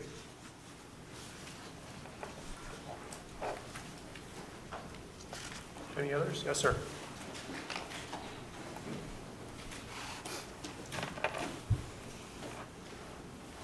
My name is Paul Barkham. I live at 1670 Hickory Thicket. And a couple things I wanted to just cross back over. I want to revisit the engineers. Well, first I want to say this. What I really detest about this process is the divisions. It gives new meaning to the word subdivision, and I really don't like that. I think that we're neighbors. I wish that, and I want there to be a better way to handle this. I think that the county engineer danced around the subject when it came to your question, sir, about replacing the whole 200 feet of drainage. And it goes back to what another gentleman mentioned, which is the damage was caused by provable negligence in the installation. And as that being the fact, let me go back to something that happened when I had to repair my own drain in my backyard.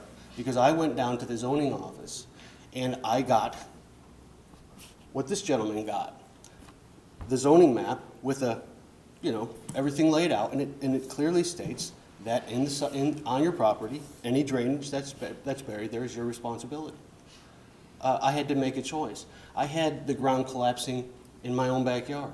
I had two other neighbors joining that property who weren't interested in doing anything about it, and a lot of other water coming through there. I decided, because I had the opportunity, to fix it, and it wasn't easy. I incurred injuries on just doing that myself. I busted my leg open when it slipped off a shovel, and it was a dirty wound. It took a year to heal. So, and there's other things too that I won't go into. But for the county, this is what I disagree with on the premise, on this face. For the county to ask for recuperation of monies for this repair, I believe it's wrong. I've always believed that. I felt like there should have been an option for myself when I had to make that repair, but I just went with what I was given, the laws that were in place. So now what I see is the county's trying, and I think the county's trying to change the laws to favor the county. And it's creating this, it is creating division here. Wait, could I just comment a little bit? This petition wasn't brought forward by the Board of County Commissioners, so. You're correct. So we didn't do anything except follow the law to accept the petition. Yes, sir, and let me strike that statement, and let me then move to the final thing, because I kind of veered off track there. What I actually wanted to say there was, I understand the county hasn't made their decisions yet. So my point in being up here today is to push for the county to consider to bring this community back together to cover the cost of that repair. And furthermore, I don't think that, personally, if this had started off as a petition for the whole subdivision, whether it be by drainage areas or by the whole subdivision, for just a drainage tax at $4 a lot or less, I can't imagine anybody who would have necessarily disagreed with it. But to bury that cost of that repair in there, that's the killer. These people here are sitting here thinking, now if I don't get the rest of the subdivision into this, my cost is doubled per year, $150 for some people. on top of all the taxes and so forth. That's not fair to these people. I'm on the other side of the aisle, but I see the unfairness here. Because I myself, I am into this for over $3,000 myself on my own repairs. I'm pleading the case of, that the county would manage this repair. Whatever happens with the petition, you may well pass a petition without the cost of those repairs included. That would be much more favorable to the people who want to be in it. But as it stands today, I do not, sir. Thank you.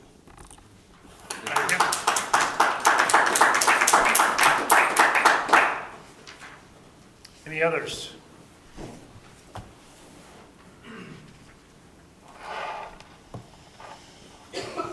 I'm Bill Thomas, 1680 Hickory Thicket. I want to say I support everything Tony and John has stated. We are not a part of this drainage. I have talked to the township trustees. To try to figure out why these folks have just been shoved to the side, and it's, again, private property, not our responsibility, the same spiel that they typically give.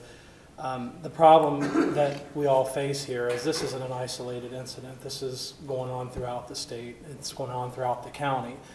So you folks are challenged with quite a struggle because the tax money you take in is budgeted, and I understand you don't just have this money laying around to say, well, the county can absorb it. You have budget overrun you have to deal with, and I get it. But what you do have at your disposal is a prosecutor's office. What you do have at your disposal are folks that can do the work at a lesser cost than if these folks go out and pay for a contractor on their own. What I encourage the commissioners to do is to do what's right and do this by watershed, but not just throw this to the side and get the prosecutor's office involved and somehow go after the folks. I mean, these people that build these subdivisions, they're making money. They come in, they do things, they don't do it properly, they walk away, and then they live off what they make. I'm not sure if this company's in business any longer or not, but it's a shame that they come in, they don't put the gravel in and allow the plastic to expand and contract as it should, and then you have these breaks and these cracks, and then they sit scot-free, and then now we're all here dealing with it, and now the county's wasting a bunch of resources and money and time. His time is taxpayer dollars, your time is taxpayer dollars, and any way we look at it, we're wasting time and money. We need to do what's right. My opinion is to go after the people that caused this in the beginning, because the township certainly isn't.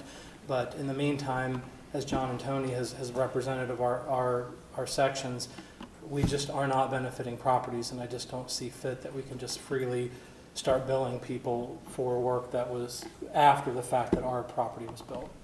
Thank you. Thank you. Thank you, Mr. Thomas. Any others? Yes, sir.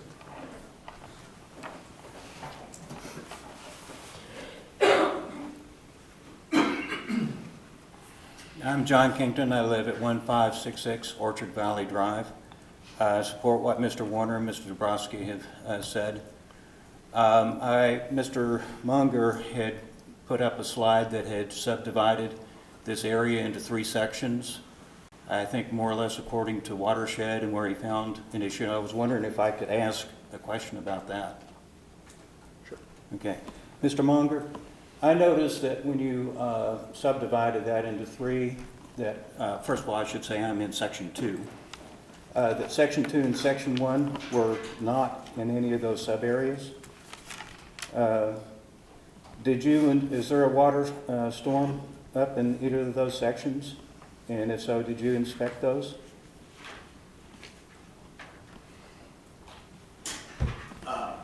Yes, there is. That would have been, you're talking about in sections? Section 2? Yeah. Section 1? Back here. Okay. Yeah, Section 1 and Section 2, they do have a closed system. You can see here in blue. Okay. The reason why those weren't part of the sub-area proposals is because after we televised those lines, there was no apparent need for an improvement. No damage. There was no problems. Nothing to monitor. So there was really no proposal to make, because again, part of the reason to give alternate approaches is inherently, to give alternate approaches. So there was really nothing. It was part of, if the petition goes as the whole subdivision, then sections 1 and 2 are in. If you break it up on an as-needed basis, so to speak, into those sub-areas, there was no immediate problem to deal with in sections 1 and 2. Okay. So. Follow-up, if I may. Are the storm drains in those sections, are those private, or are they in the public right-of-way? There are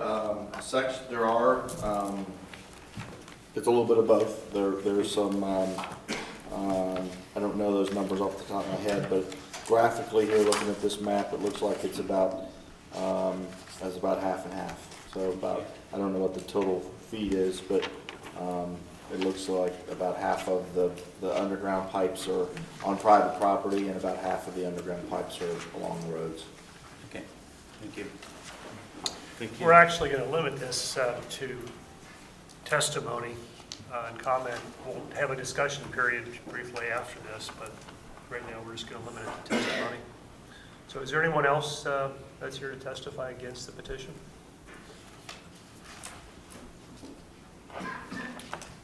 Okay, I'd also like to acknowledge for the record of additional correspondence that we've received after the October 1st meeting relative to the subject petition for the construction of the ditch improvements pursuant to section 6131.04 of the Ohio Revised Code. Ms. Kasifa, you received other letters and things in? Innumerable, yes. And they haven't got a count on them, but they will all be included in the transcript. Okay, good. As the first 32 were prior to. Okay, then maybe we can have a discussion or deliberation. Mr. Humphrey, I know you had some comments you'd like to make. First of all, I think this is all new to us too. This is the first ditch petition that's come before the board. So it's a difficult thing, and we've invested a lot of time, energy in trying to understand what our responsibilities are and how we should proceed. Truly by myself, I thought long and hard about it. It is not an easy deliberation. It is not an easy choice. I believe that probably the choice is between the last presentation from Mr. Monger, which is a watershed, and not approving the ditch petition. I think those are the two choices in my mind. I've read all the letters. I've reread the transcript from the first meeting, and I've tried to noodle those through to do my best as one of your commissioners.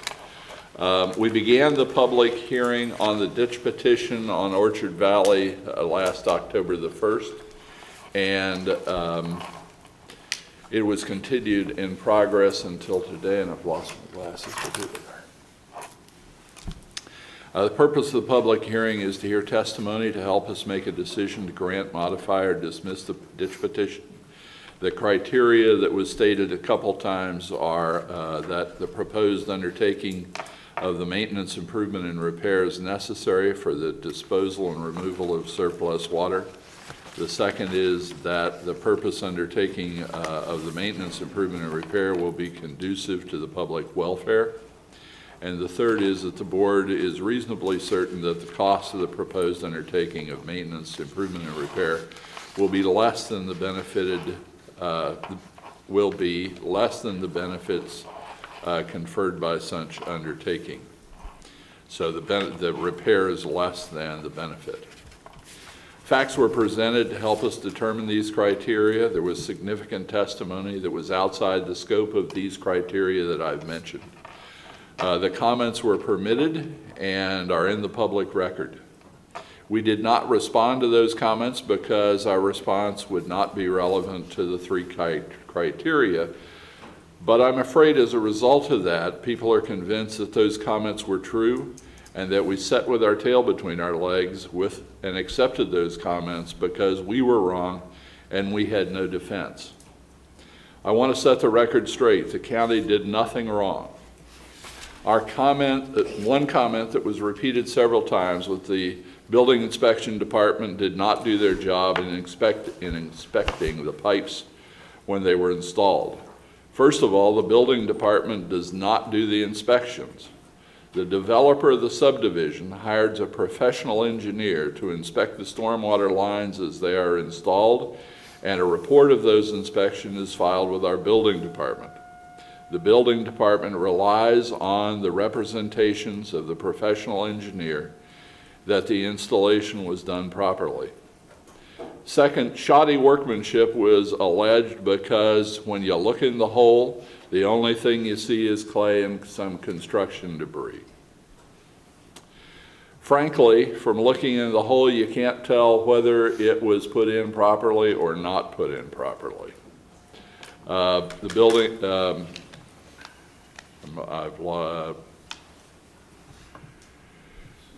if it was installed properly, the first product to go through the hole in the pipe would be the sand and gravel that was around the pipe. And the clay above it would create a dome. And eventually the dome would collapse. So all the sand and gravel went through first. It would go back the pipe each direction. Gravel and sand move rapidly with water. And then the dome would collapse. And when we look in the hole, that's all we'd see is clay and possibly some construction debris. That doesn't say it was installed improperly. We as commissioners represent all county taxpayers and are required to follow the law. The county prosecutor advised us and the petitioner that the county is not permitted to spend public funds, resident tax dollars, on private property. To do so would be a violation of the law. Mr. Merchant in the transcript, page 45, lines 5 and 9, said it best. But to say that you'll assess everyone outside the watershed with the cost is not reasonable. What's to say, why shouldn't we assess everyone in Clermont County for the cost because they benefit just like everybody else? In 2004 and 2007, while I was a Miami Township trustee, the county studied the possibility of forming a watershed utility, stormwater utility, to develop funding streams to address these types of problems and to develop a plan of maintenance and emergency repair. The cost of the study was $160,000, plus the investment of thousands of hours of staff and volunteer time. The stormwater utility was proposed at $3.81 per month for a residential property. The stormwater utility was not adopted for Clermont County. The idea received sharp, I repeat, sharp opposition in public hearings on the subject. The stormwater utility was the only stormwater utility adopted in Clermont County were the city of Milford and the city of Loveland. Residents there pay $5.50 and $4.25 per month to support their stormwater utility respectively. Ours was going to be $3.81. There are many conditions outside the right-of-way throughout the county that are similar to this. We heard testimony early that one fellow stepped up, and I know many others have stepped up and repaired their own collapses. If we were permitted to make repairs, and we did so, the county wouldn't be able to provide other necessary services. We represent you as residents of the county. We do our best to do that properly. It is your money that we decide how to spend, not ours. There is no pot of county money except that you give us through your tax dollars, through primarily sales tax for the county. 42% of the revenue for the county comes through sales tax. But we did nothing wrong, and I just want to set the record straight. You have a question? Yeah, it's just a point of clarification. I understand that there's a line item in the budget for stormwater sewage personnel that's salaried, and it's about $100,000. What is being done with that money? We have to address the EPA mandates about stormwater, which is about quality of the stormwater emissions from pipes, and we have a department to address that. So it's EPA mandated, it's a requirement of the county to meet that mandate and to provide documentation that we're monitoring those. And those personnel are with Claremont County Sewage? Where are they? Somebody need to help me with that. Steve? They're the Office of Environmental Quality. The Office Office of Environmental Quality. Environmental Quality? Also under contract with Soil and Water Conservation District. I'm sorry, can you say that again? Also under contract with the Soil and Conservation District. Soil and Water. Soil and water, Conservation. Yes, sir. Mr. Humphries, are there no safety laws or safety regulations about something so dangerous as this wall that could be brought to play and in a way to fund that repair? No.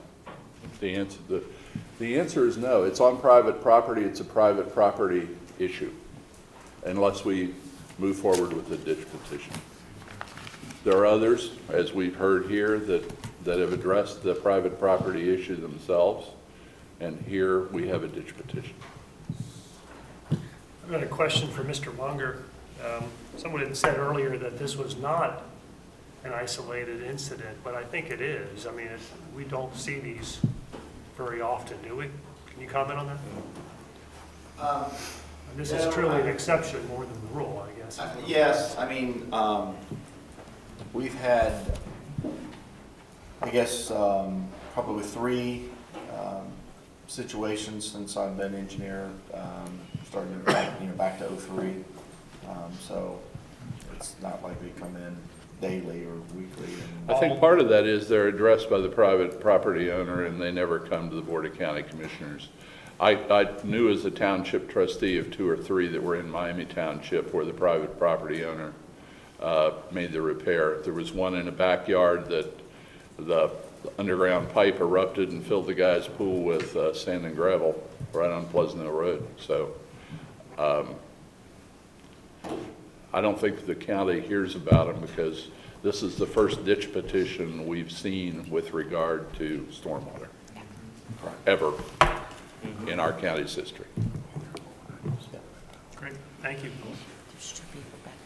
Mr. Humphries, you said that, but then the other part of that is, don't you think that it's because of the magnitude of this issue? You don't hear about the $2,000 and $3,000 ones, but the magnitude of this is incredible. Nobody's pointing fingers here. We just want this taken care of. I understand, and I'm sorry to. Not hearing about them because it doesn't happen.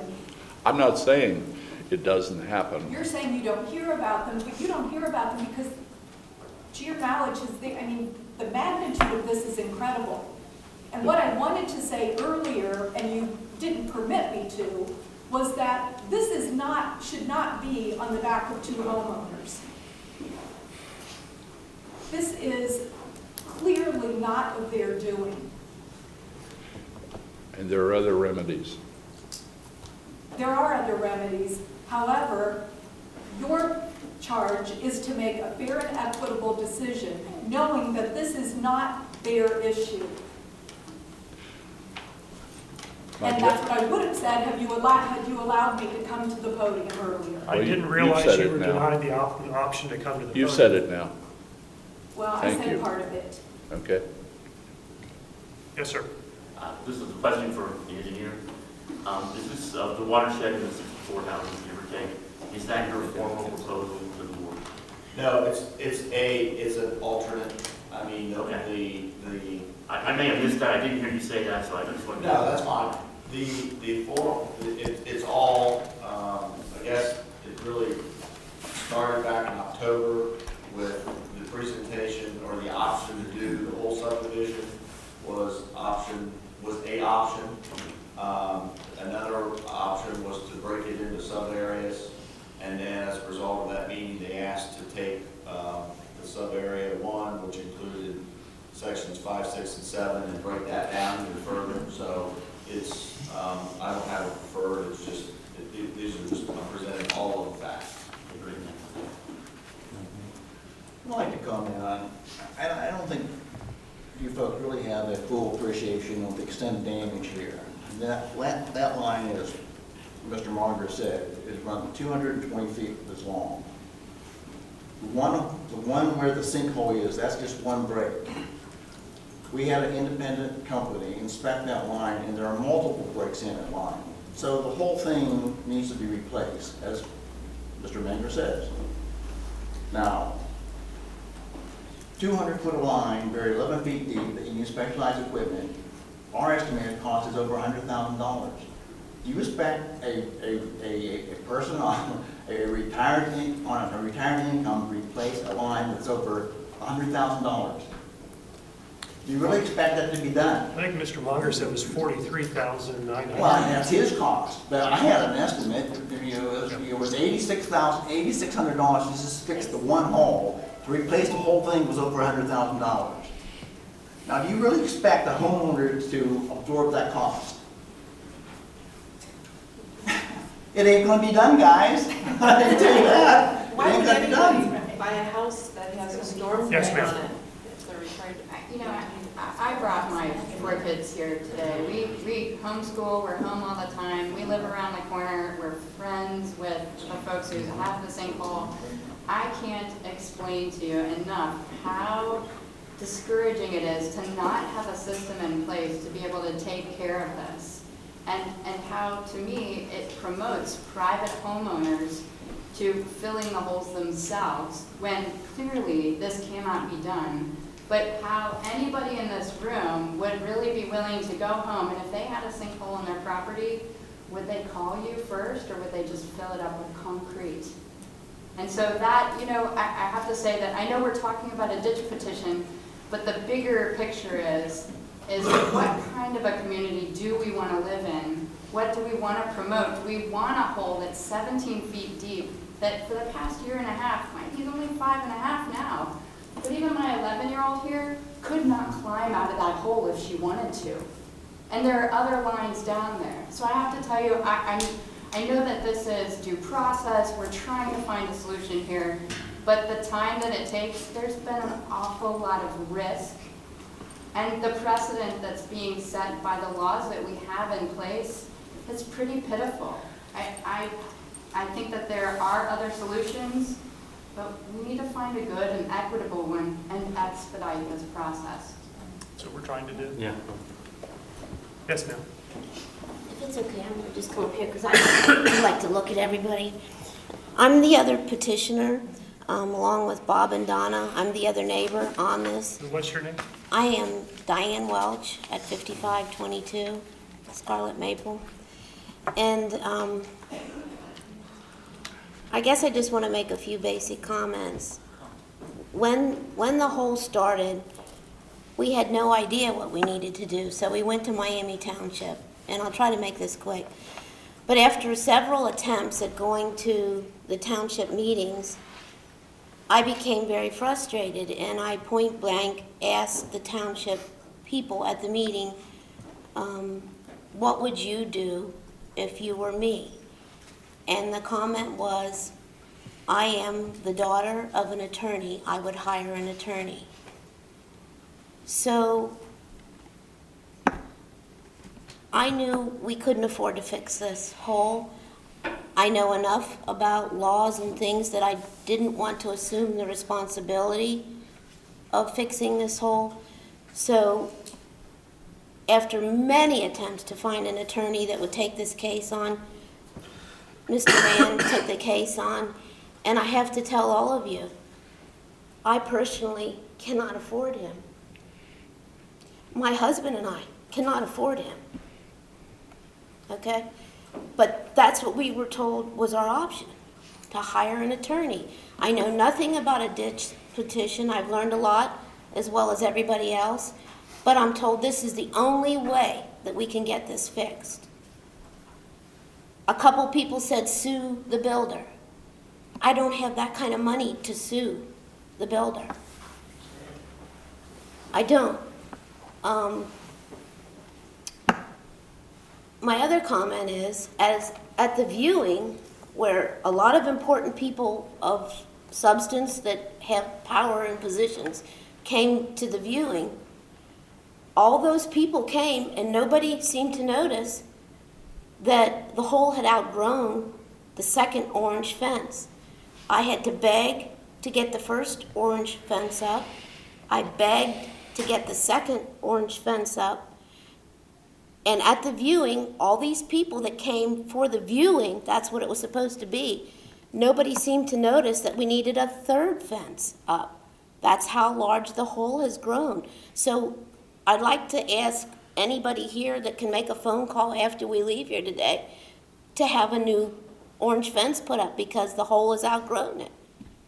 If you could do that. My main concern is, one is the safety. I don't have any little children anymore, but there has been kids climbing on the fence. It's a deep hole, and thank God, up to this point, nobody's been hurt. I'm in healthcare, and you know, it's a potential problem waiting for an accident.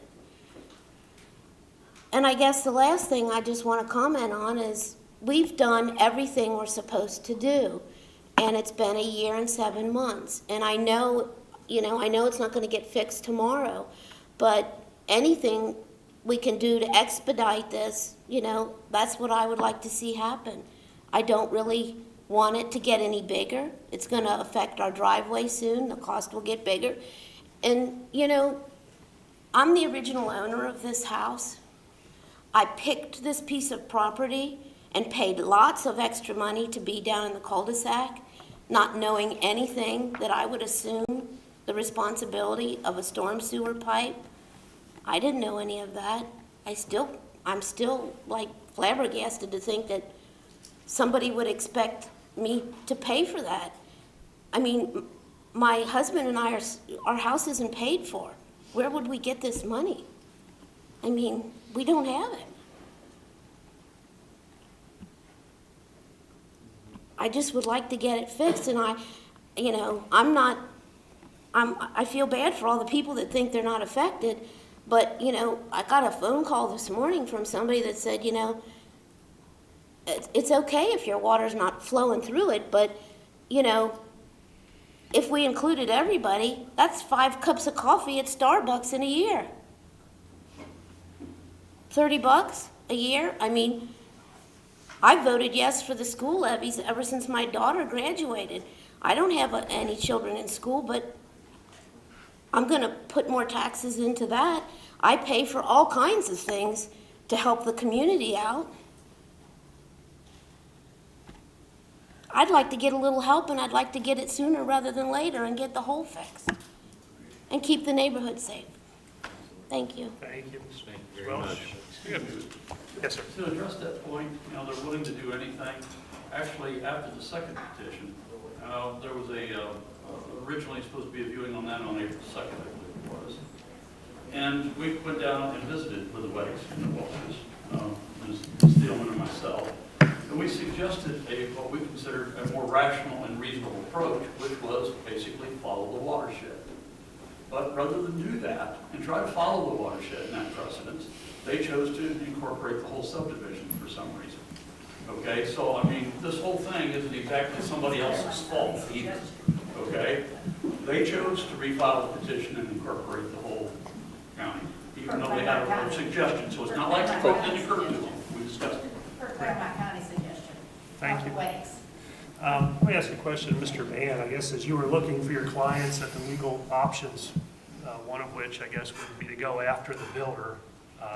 I think we may have answered this last time, but it's been brought up a couple times today to sue the builder. Can you comment on what you found there? Well, I really suggested the builder was dead. I don't know if that's true or not. But Well, the corporation maybe. That yeah, the builder, if the corporation doesn't exist for things that happened 10, 15, 20 years ago, that becomes an extremely difficult So it's not case. And maybe you win and you get a piece of paper that says you've won and there's no way to collect and you're still, but it's the whole is not fixed. Sure. So the legal practicality of doing that simply is not feasible, and in all likelihood it doesn't go anywhere. just ask that for the benefit of those that think that's an option. Yes, thank you. Are there other options? We've explored other options before we came to the ditch petition. I'm not aware of any other options at this point, which is why we're here today, Well, sir. if we were negligent in our inspection, you could sue us for negligence. Is that true? That I don't know because of the immunity rules, so that's a far more complicated question, Mr. Humphries. I'd have to look at all the sovereign immunity issues before I could say that for sure. In the back of the room there? I think, this guy back here, I'll get you next, I'm sorry. For Mr. Humphries, you said that Miami Township at one time had proposed to do this $3.88. No, I'm sorry, Claremont County, well, while I was a township trustee in Miami Township, Claremont County considered a stormwater utility, which would have been $3 and something, yes. And it was opposed because people didn't want their taxes increased. It was opposed, many people have said here, I don't have any ditches, I don't have any pipes. I in Claremont County don't want to pay for the pipes that are in somebody else's yard. And that rang the rafters about particularly the folks in the rural part of the county not wanting to support the more urban part of the county. And even in the urban part, those that have ditches in their front yard versus buried pipes didn't want to be a part of supporting the buried pipes. So the county has done what they can do in their power, which is what you're talking about, is propose something to alleviate this, to create a budget, to build a budget for when this type of stuff happens, and it was turned down by the population. It never got to a vote of the population. The rafters rang so loud it never. Well, we've got whole townships that don't have storm sewers, so I know I live in Ohio Township. I'm not sure I want to subsidize Miami Township as a person, a citizen of the county. And the challenge, we bought a property 6 months ago in Norwood. The sidewalks are destroyed. It's $15,000 to repair sidewalks. We don't even use the sidewalks, but they're public right away. They're used. It's the driveway apron, the same thing. We can't go back on Norwood. Tom Williams and I, we've talked. It's not a city problem. It's an owner problem. We have to absorb the $15,000 to have the sidewalks tore up and redone. If we don't, or if somebody gets hurt, we get sued, or they adjudicate our company if we do not repair that stuff. It absolutely sucks to have high dollar price stuff happen to your property, but you're not going to get the township to pay for it. You're not going to get the county to pay for it. I fought this about sidewalks, and unfortunately, there just aren't budgets created for them. They only have so much money to work with. There's just not, they don't print money in the county. So unfortunately, in this situation, it does fall on the owner. Just like, we're out of budget, we put a roof and a boiler in this building, we're out of budget, but we have to come up with money, $15,000 to do these sidewalks. And it's on us, and there's nothing we can do about it. Unfortunately, you can at least create a ditch petition for this instance. We don't have that option. So there just are things that happen when you buy properties that are awful, but it's just, unfortunately, the cost of owning a property. Yes, sir. All right. Yes, ma'am. Yes, ma'am. I'm sorry. We have kids that go to private school, and she has kids that homeschool, and yet we still have to pay property taxes, and we still have to cover the public schools costs. So there's all kinds of things that we pay for that, these people may not have a ditch on their property, but still they're part of the community. That's the whole point. Also, the laws are in place to represent what is reasonable. And it is not reasonable to expect one homeowner to say, I will gladly take over the cost of maintaining a 200-foot pipe on my property for all the rest of the people in our neighborhood. That's not reasonable. It shouldn't even be a law, because the law is based on the reasonable man, and that is not reasonable to expect a homeowner to buy a home, didn't sign a contract, didn't say, I will take this pipe on, and I will maintain it and pay for it. No one ever told him he had to do it. No one ever asked him to sign the contract. The county, however, was asked to approve that pipe. Whatever means, if you relied on someone else's report or someone else's research, that was your choice, because it was your responsibility to make sure that the pipe was installed correctly. And I know that you mentioned that looking down in the hole, you can't tell if it's been properly installed. I don't know how you could say that one way or the other, but I know you could dig down right next to the hole and see whether it's been installed properly or not. be very easy to prove it by digging down. Obviously, if it had been installed properly, it wouldn't be broken after only 15 years of use. It's meant to last 50 or 100 years, like someone else said over there. Also, we are a neighborhood. We're called Orchard Valley, and that is our neighborhood. Tony, you maintain the sign for our neighborhood, and you ask everyone to donate to maintain that sign, everyone in the neighborhood, even though it's not in my section. But we put our $5 in your mailbox, and I know Robert, when we have in your mailbox, he's asking for $30 a year. It's an insurance policy, and it's a tax write-off, real estate taxes. It's not like HOA, where you pay your $100 or $200 a year, you don't even get to write off on your taxes. Everyone in our neighborhood voted to not have an HOA. Everyone did, as a neighborhood. That's why we don't have one now. We started with one. So we're a neighborhood. We're a subdivision. We all belong. There was no vote. I'm the fourth oldest neighborhood, fourth oldest neighbor in the neighborhood. All right. There was no vote. Any other comments?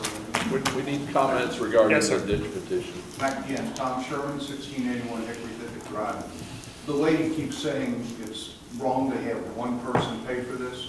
Well, if the engineers do drawing with the way the land lays, we're not talking about one person, we're talking about 64 or 66, whatever it is. So we got to get away from the one person. They're not absorbing it, even if we get excluded because it doesn't benefit any of us in section 3 or 2 or 1. But get away from the one person having to pay for it, because it's not just one person. And if you want to absorb the costs for that section, I don't have a problem with it. I'm not going to come up and ask you to help me with my sewer pipe in section 3, if and when it ever goes. I don't think it's going to. The pipe that was put in down there has a 50-year guarantee, and it blew out in, what, 20 years? So I'm just telling you, it should have lasted longer. It's supposed to last longer. That's why I think section 3 is going to last longer, because it's concrete and it was put in right. But it's not just one person paying for it. It's everybody in 4, 5, and 6. I think one thing that you're referring to, that's one of the options. If the board totally denied the petition, Correct. then it would be.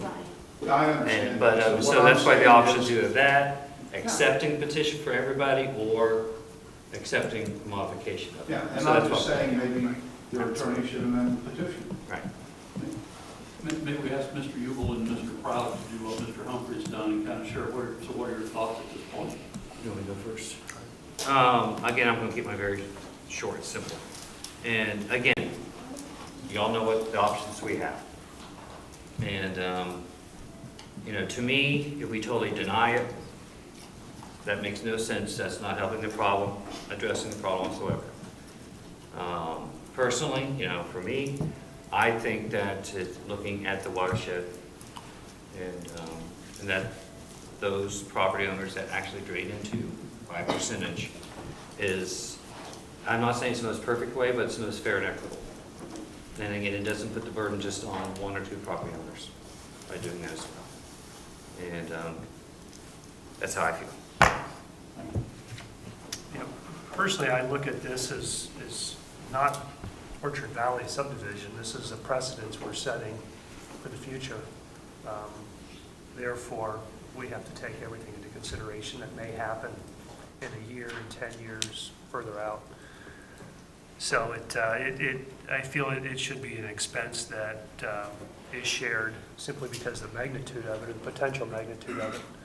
The question is to what degree, and I think that's why we're here discussing it. So, and I think everybody's input and comments, as I said last time, a civil discussion that we're having in this little get-together has been helpful and appreciated, and I think it's useful. So, yes, sir. You had your hand up a couple times. I just want to say I'm appreciative of the board's position and also the comments and the view.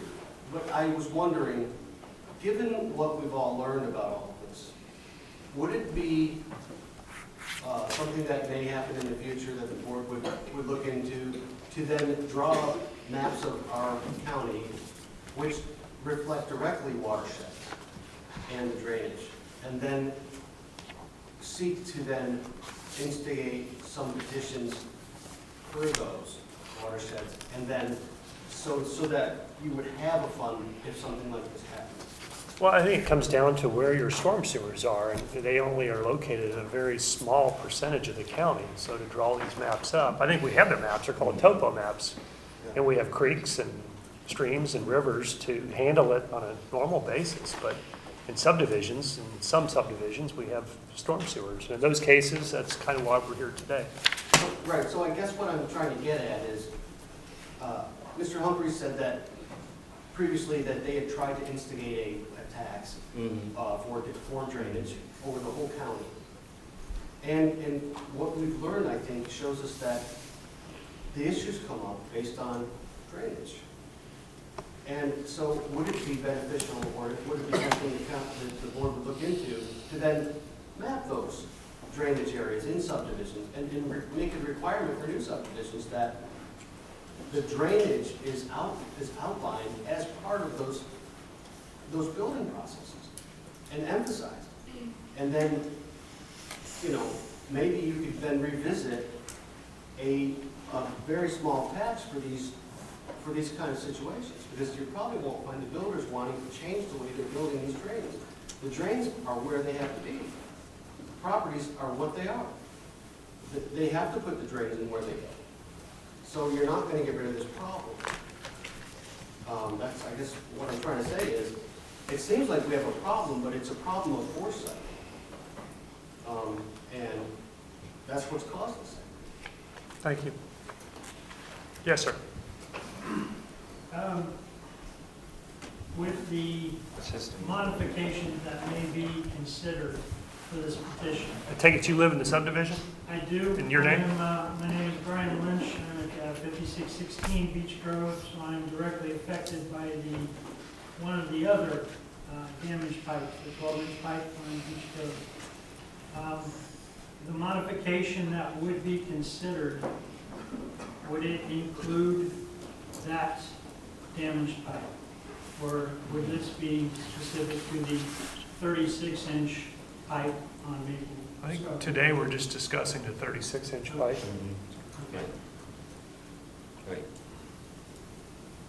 However, today's, or the decision we decide to go with is going to probably establish a precedence which may apply to your 12-inch pipe.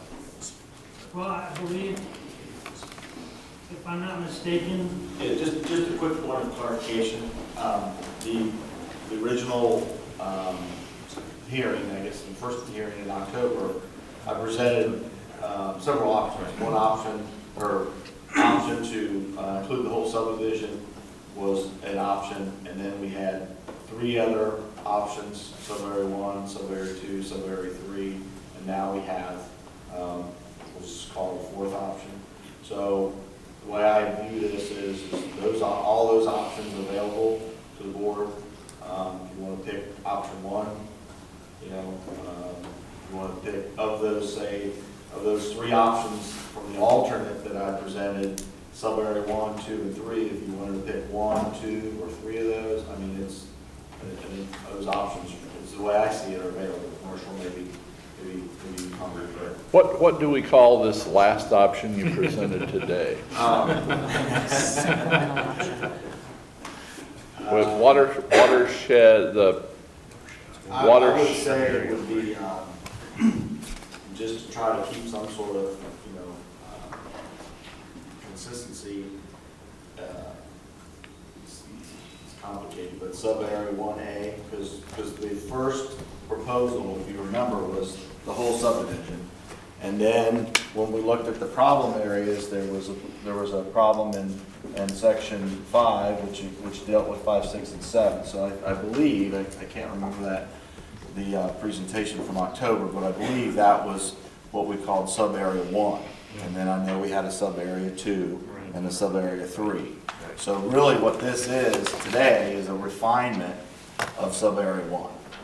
Which contains 66 lots. Which went 64. from 66 down to 64. It's a refinement of sub-area 1. So if you want to call it, It does. area 1A or something like that, but I think it's important to keep it attached to. Touch the screen for me, would you? Touch it. There you go. Yeah. Yeah. So does that area affect, that area is all the water that goes through this pipe? That's the sub-drainage area of all the water, the source of all the water that goes through that pipe? Right, which if To you the kind best of of your relate this knowledge. area, the closest, relative to this area is sub-area 1. So it's a refinement of sub-area 1. So we've got the whole subdivision as an option. We've got sub-area 1 as presented in October, sub-area 1 as presented today, sub-area 2 as presented in October, and sub-area 3 as presented in October. So you're calling And then this the no. 1A? I would call it 1A, yeah. Yeah, we might make it longer. Sub-area 1A affected watershed consisting of 25.6 acres. That pretty much identifies it. Nails it down. Yeah. And 64 lots. 64 lots, yeah. You can tell Yeah. it's an engineer. No, it's not. Exactly. Commissioner, you will be back in a second. Again, that's a decision, and I think we are intending on making a decision today. We can or we can't. I think it makes sense for us to make it today. Okay. And just for the very fact of, hey, this has been going on, let's get it over with. And just make a decision today and boom, hopefully then, there's things you can be done, before winter even. So that's why we're hoping to do that. And we definitely will make the call too about the third fence as well.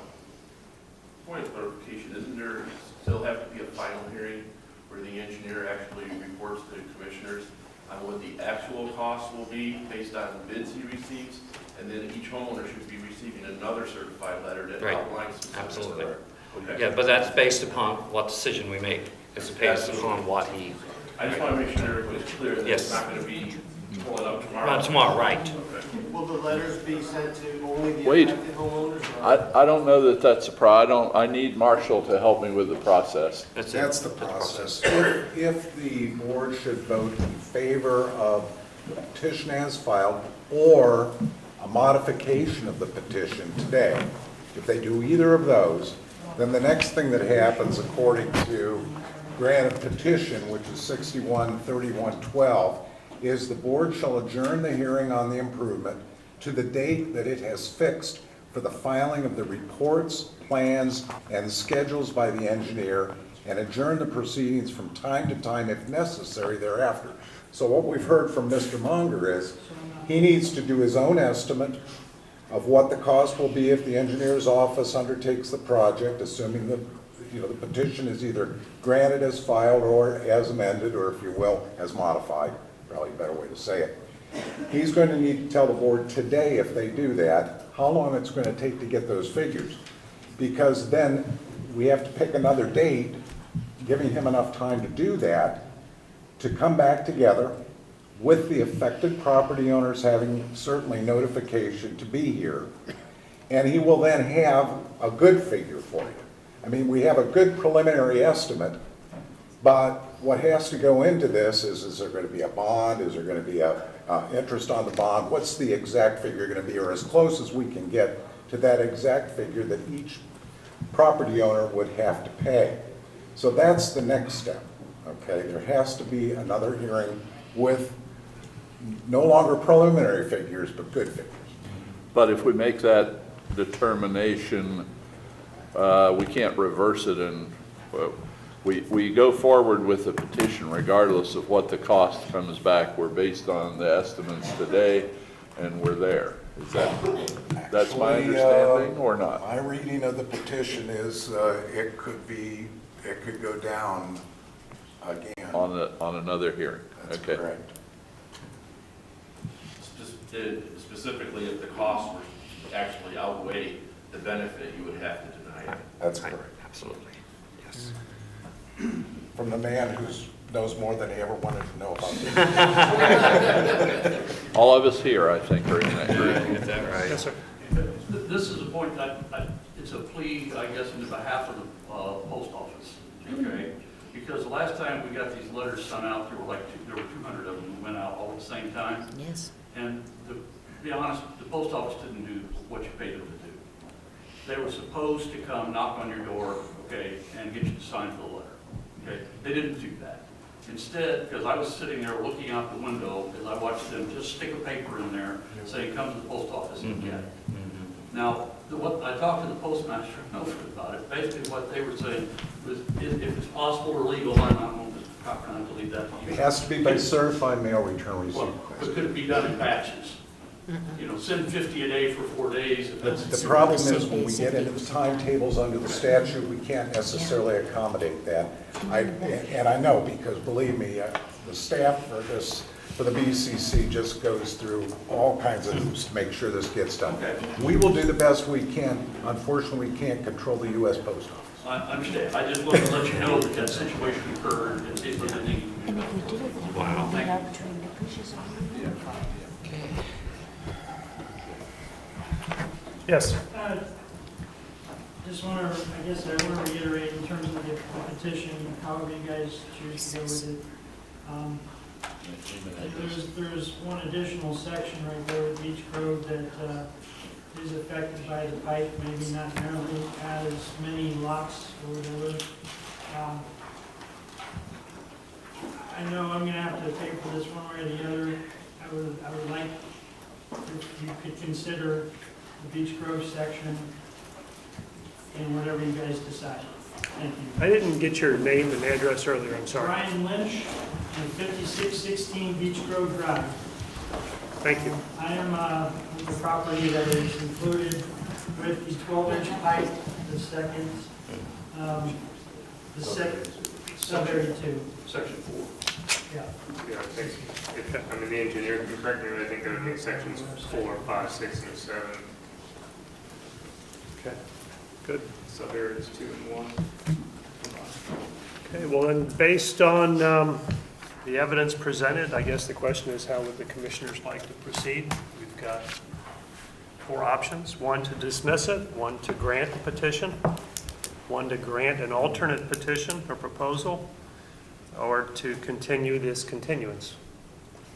So, I'd rather address it now.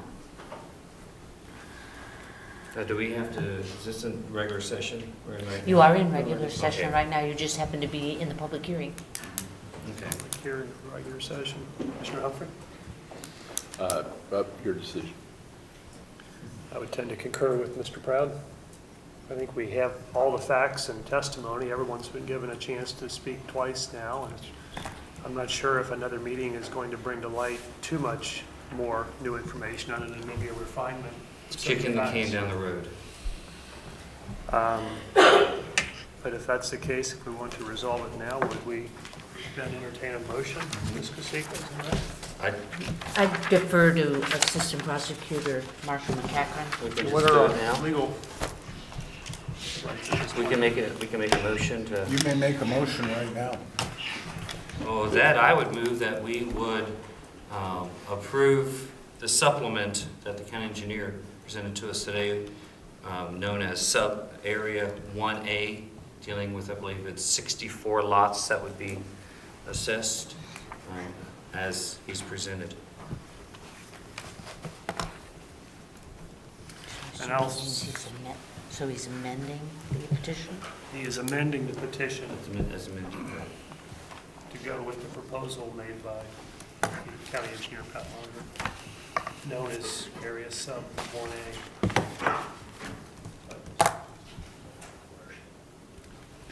I'm not sure the benefits outweigh the cost for many of the persons in that area, so I'm going to probably not vote yes. I will second the motion.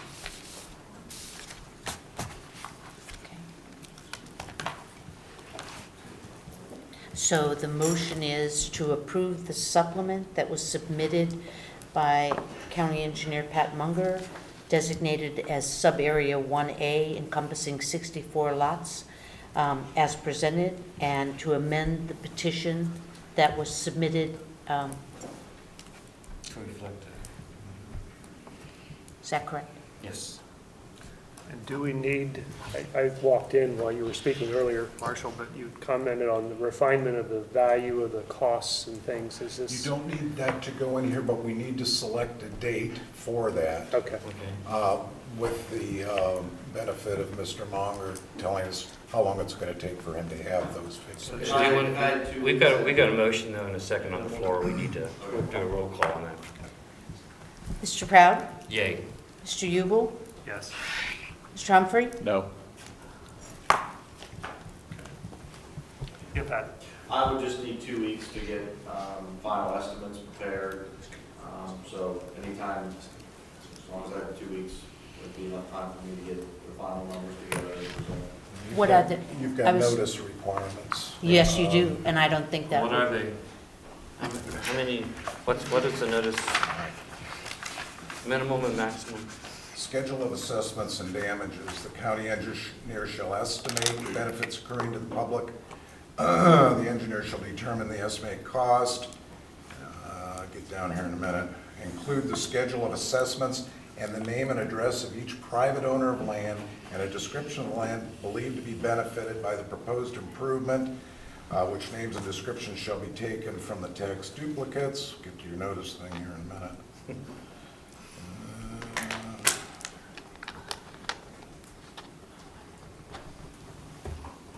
We're all learning. Yes, we are. I think it's 30 days. What is our requirement? Am I going to find 30 days in here somewhere? I wanted to say it's. Here we go. Notice of the filing of the schedule of assessments and damages.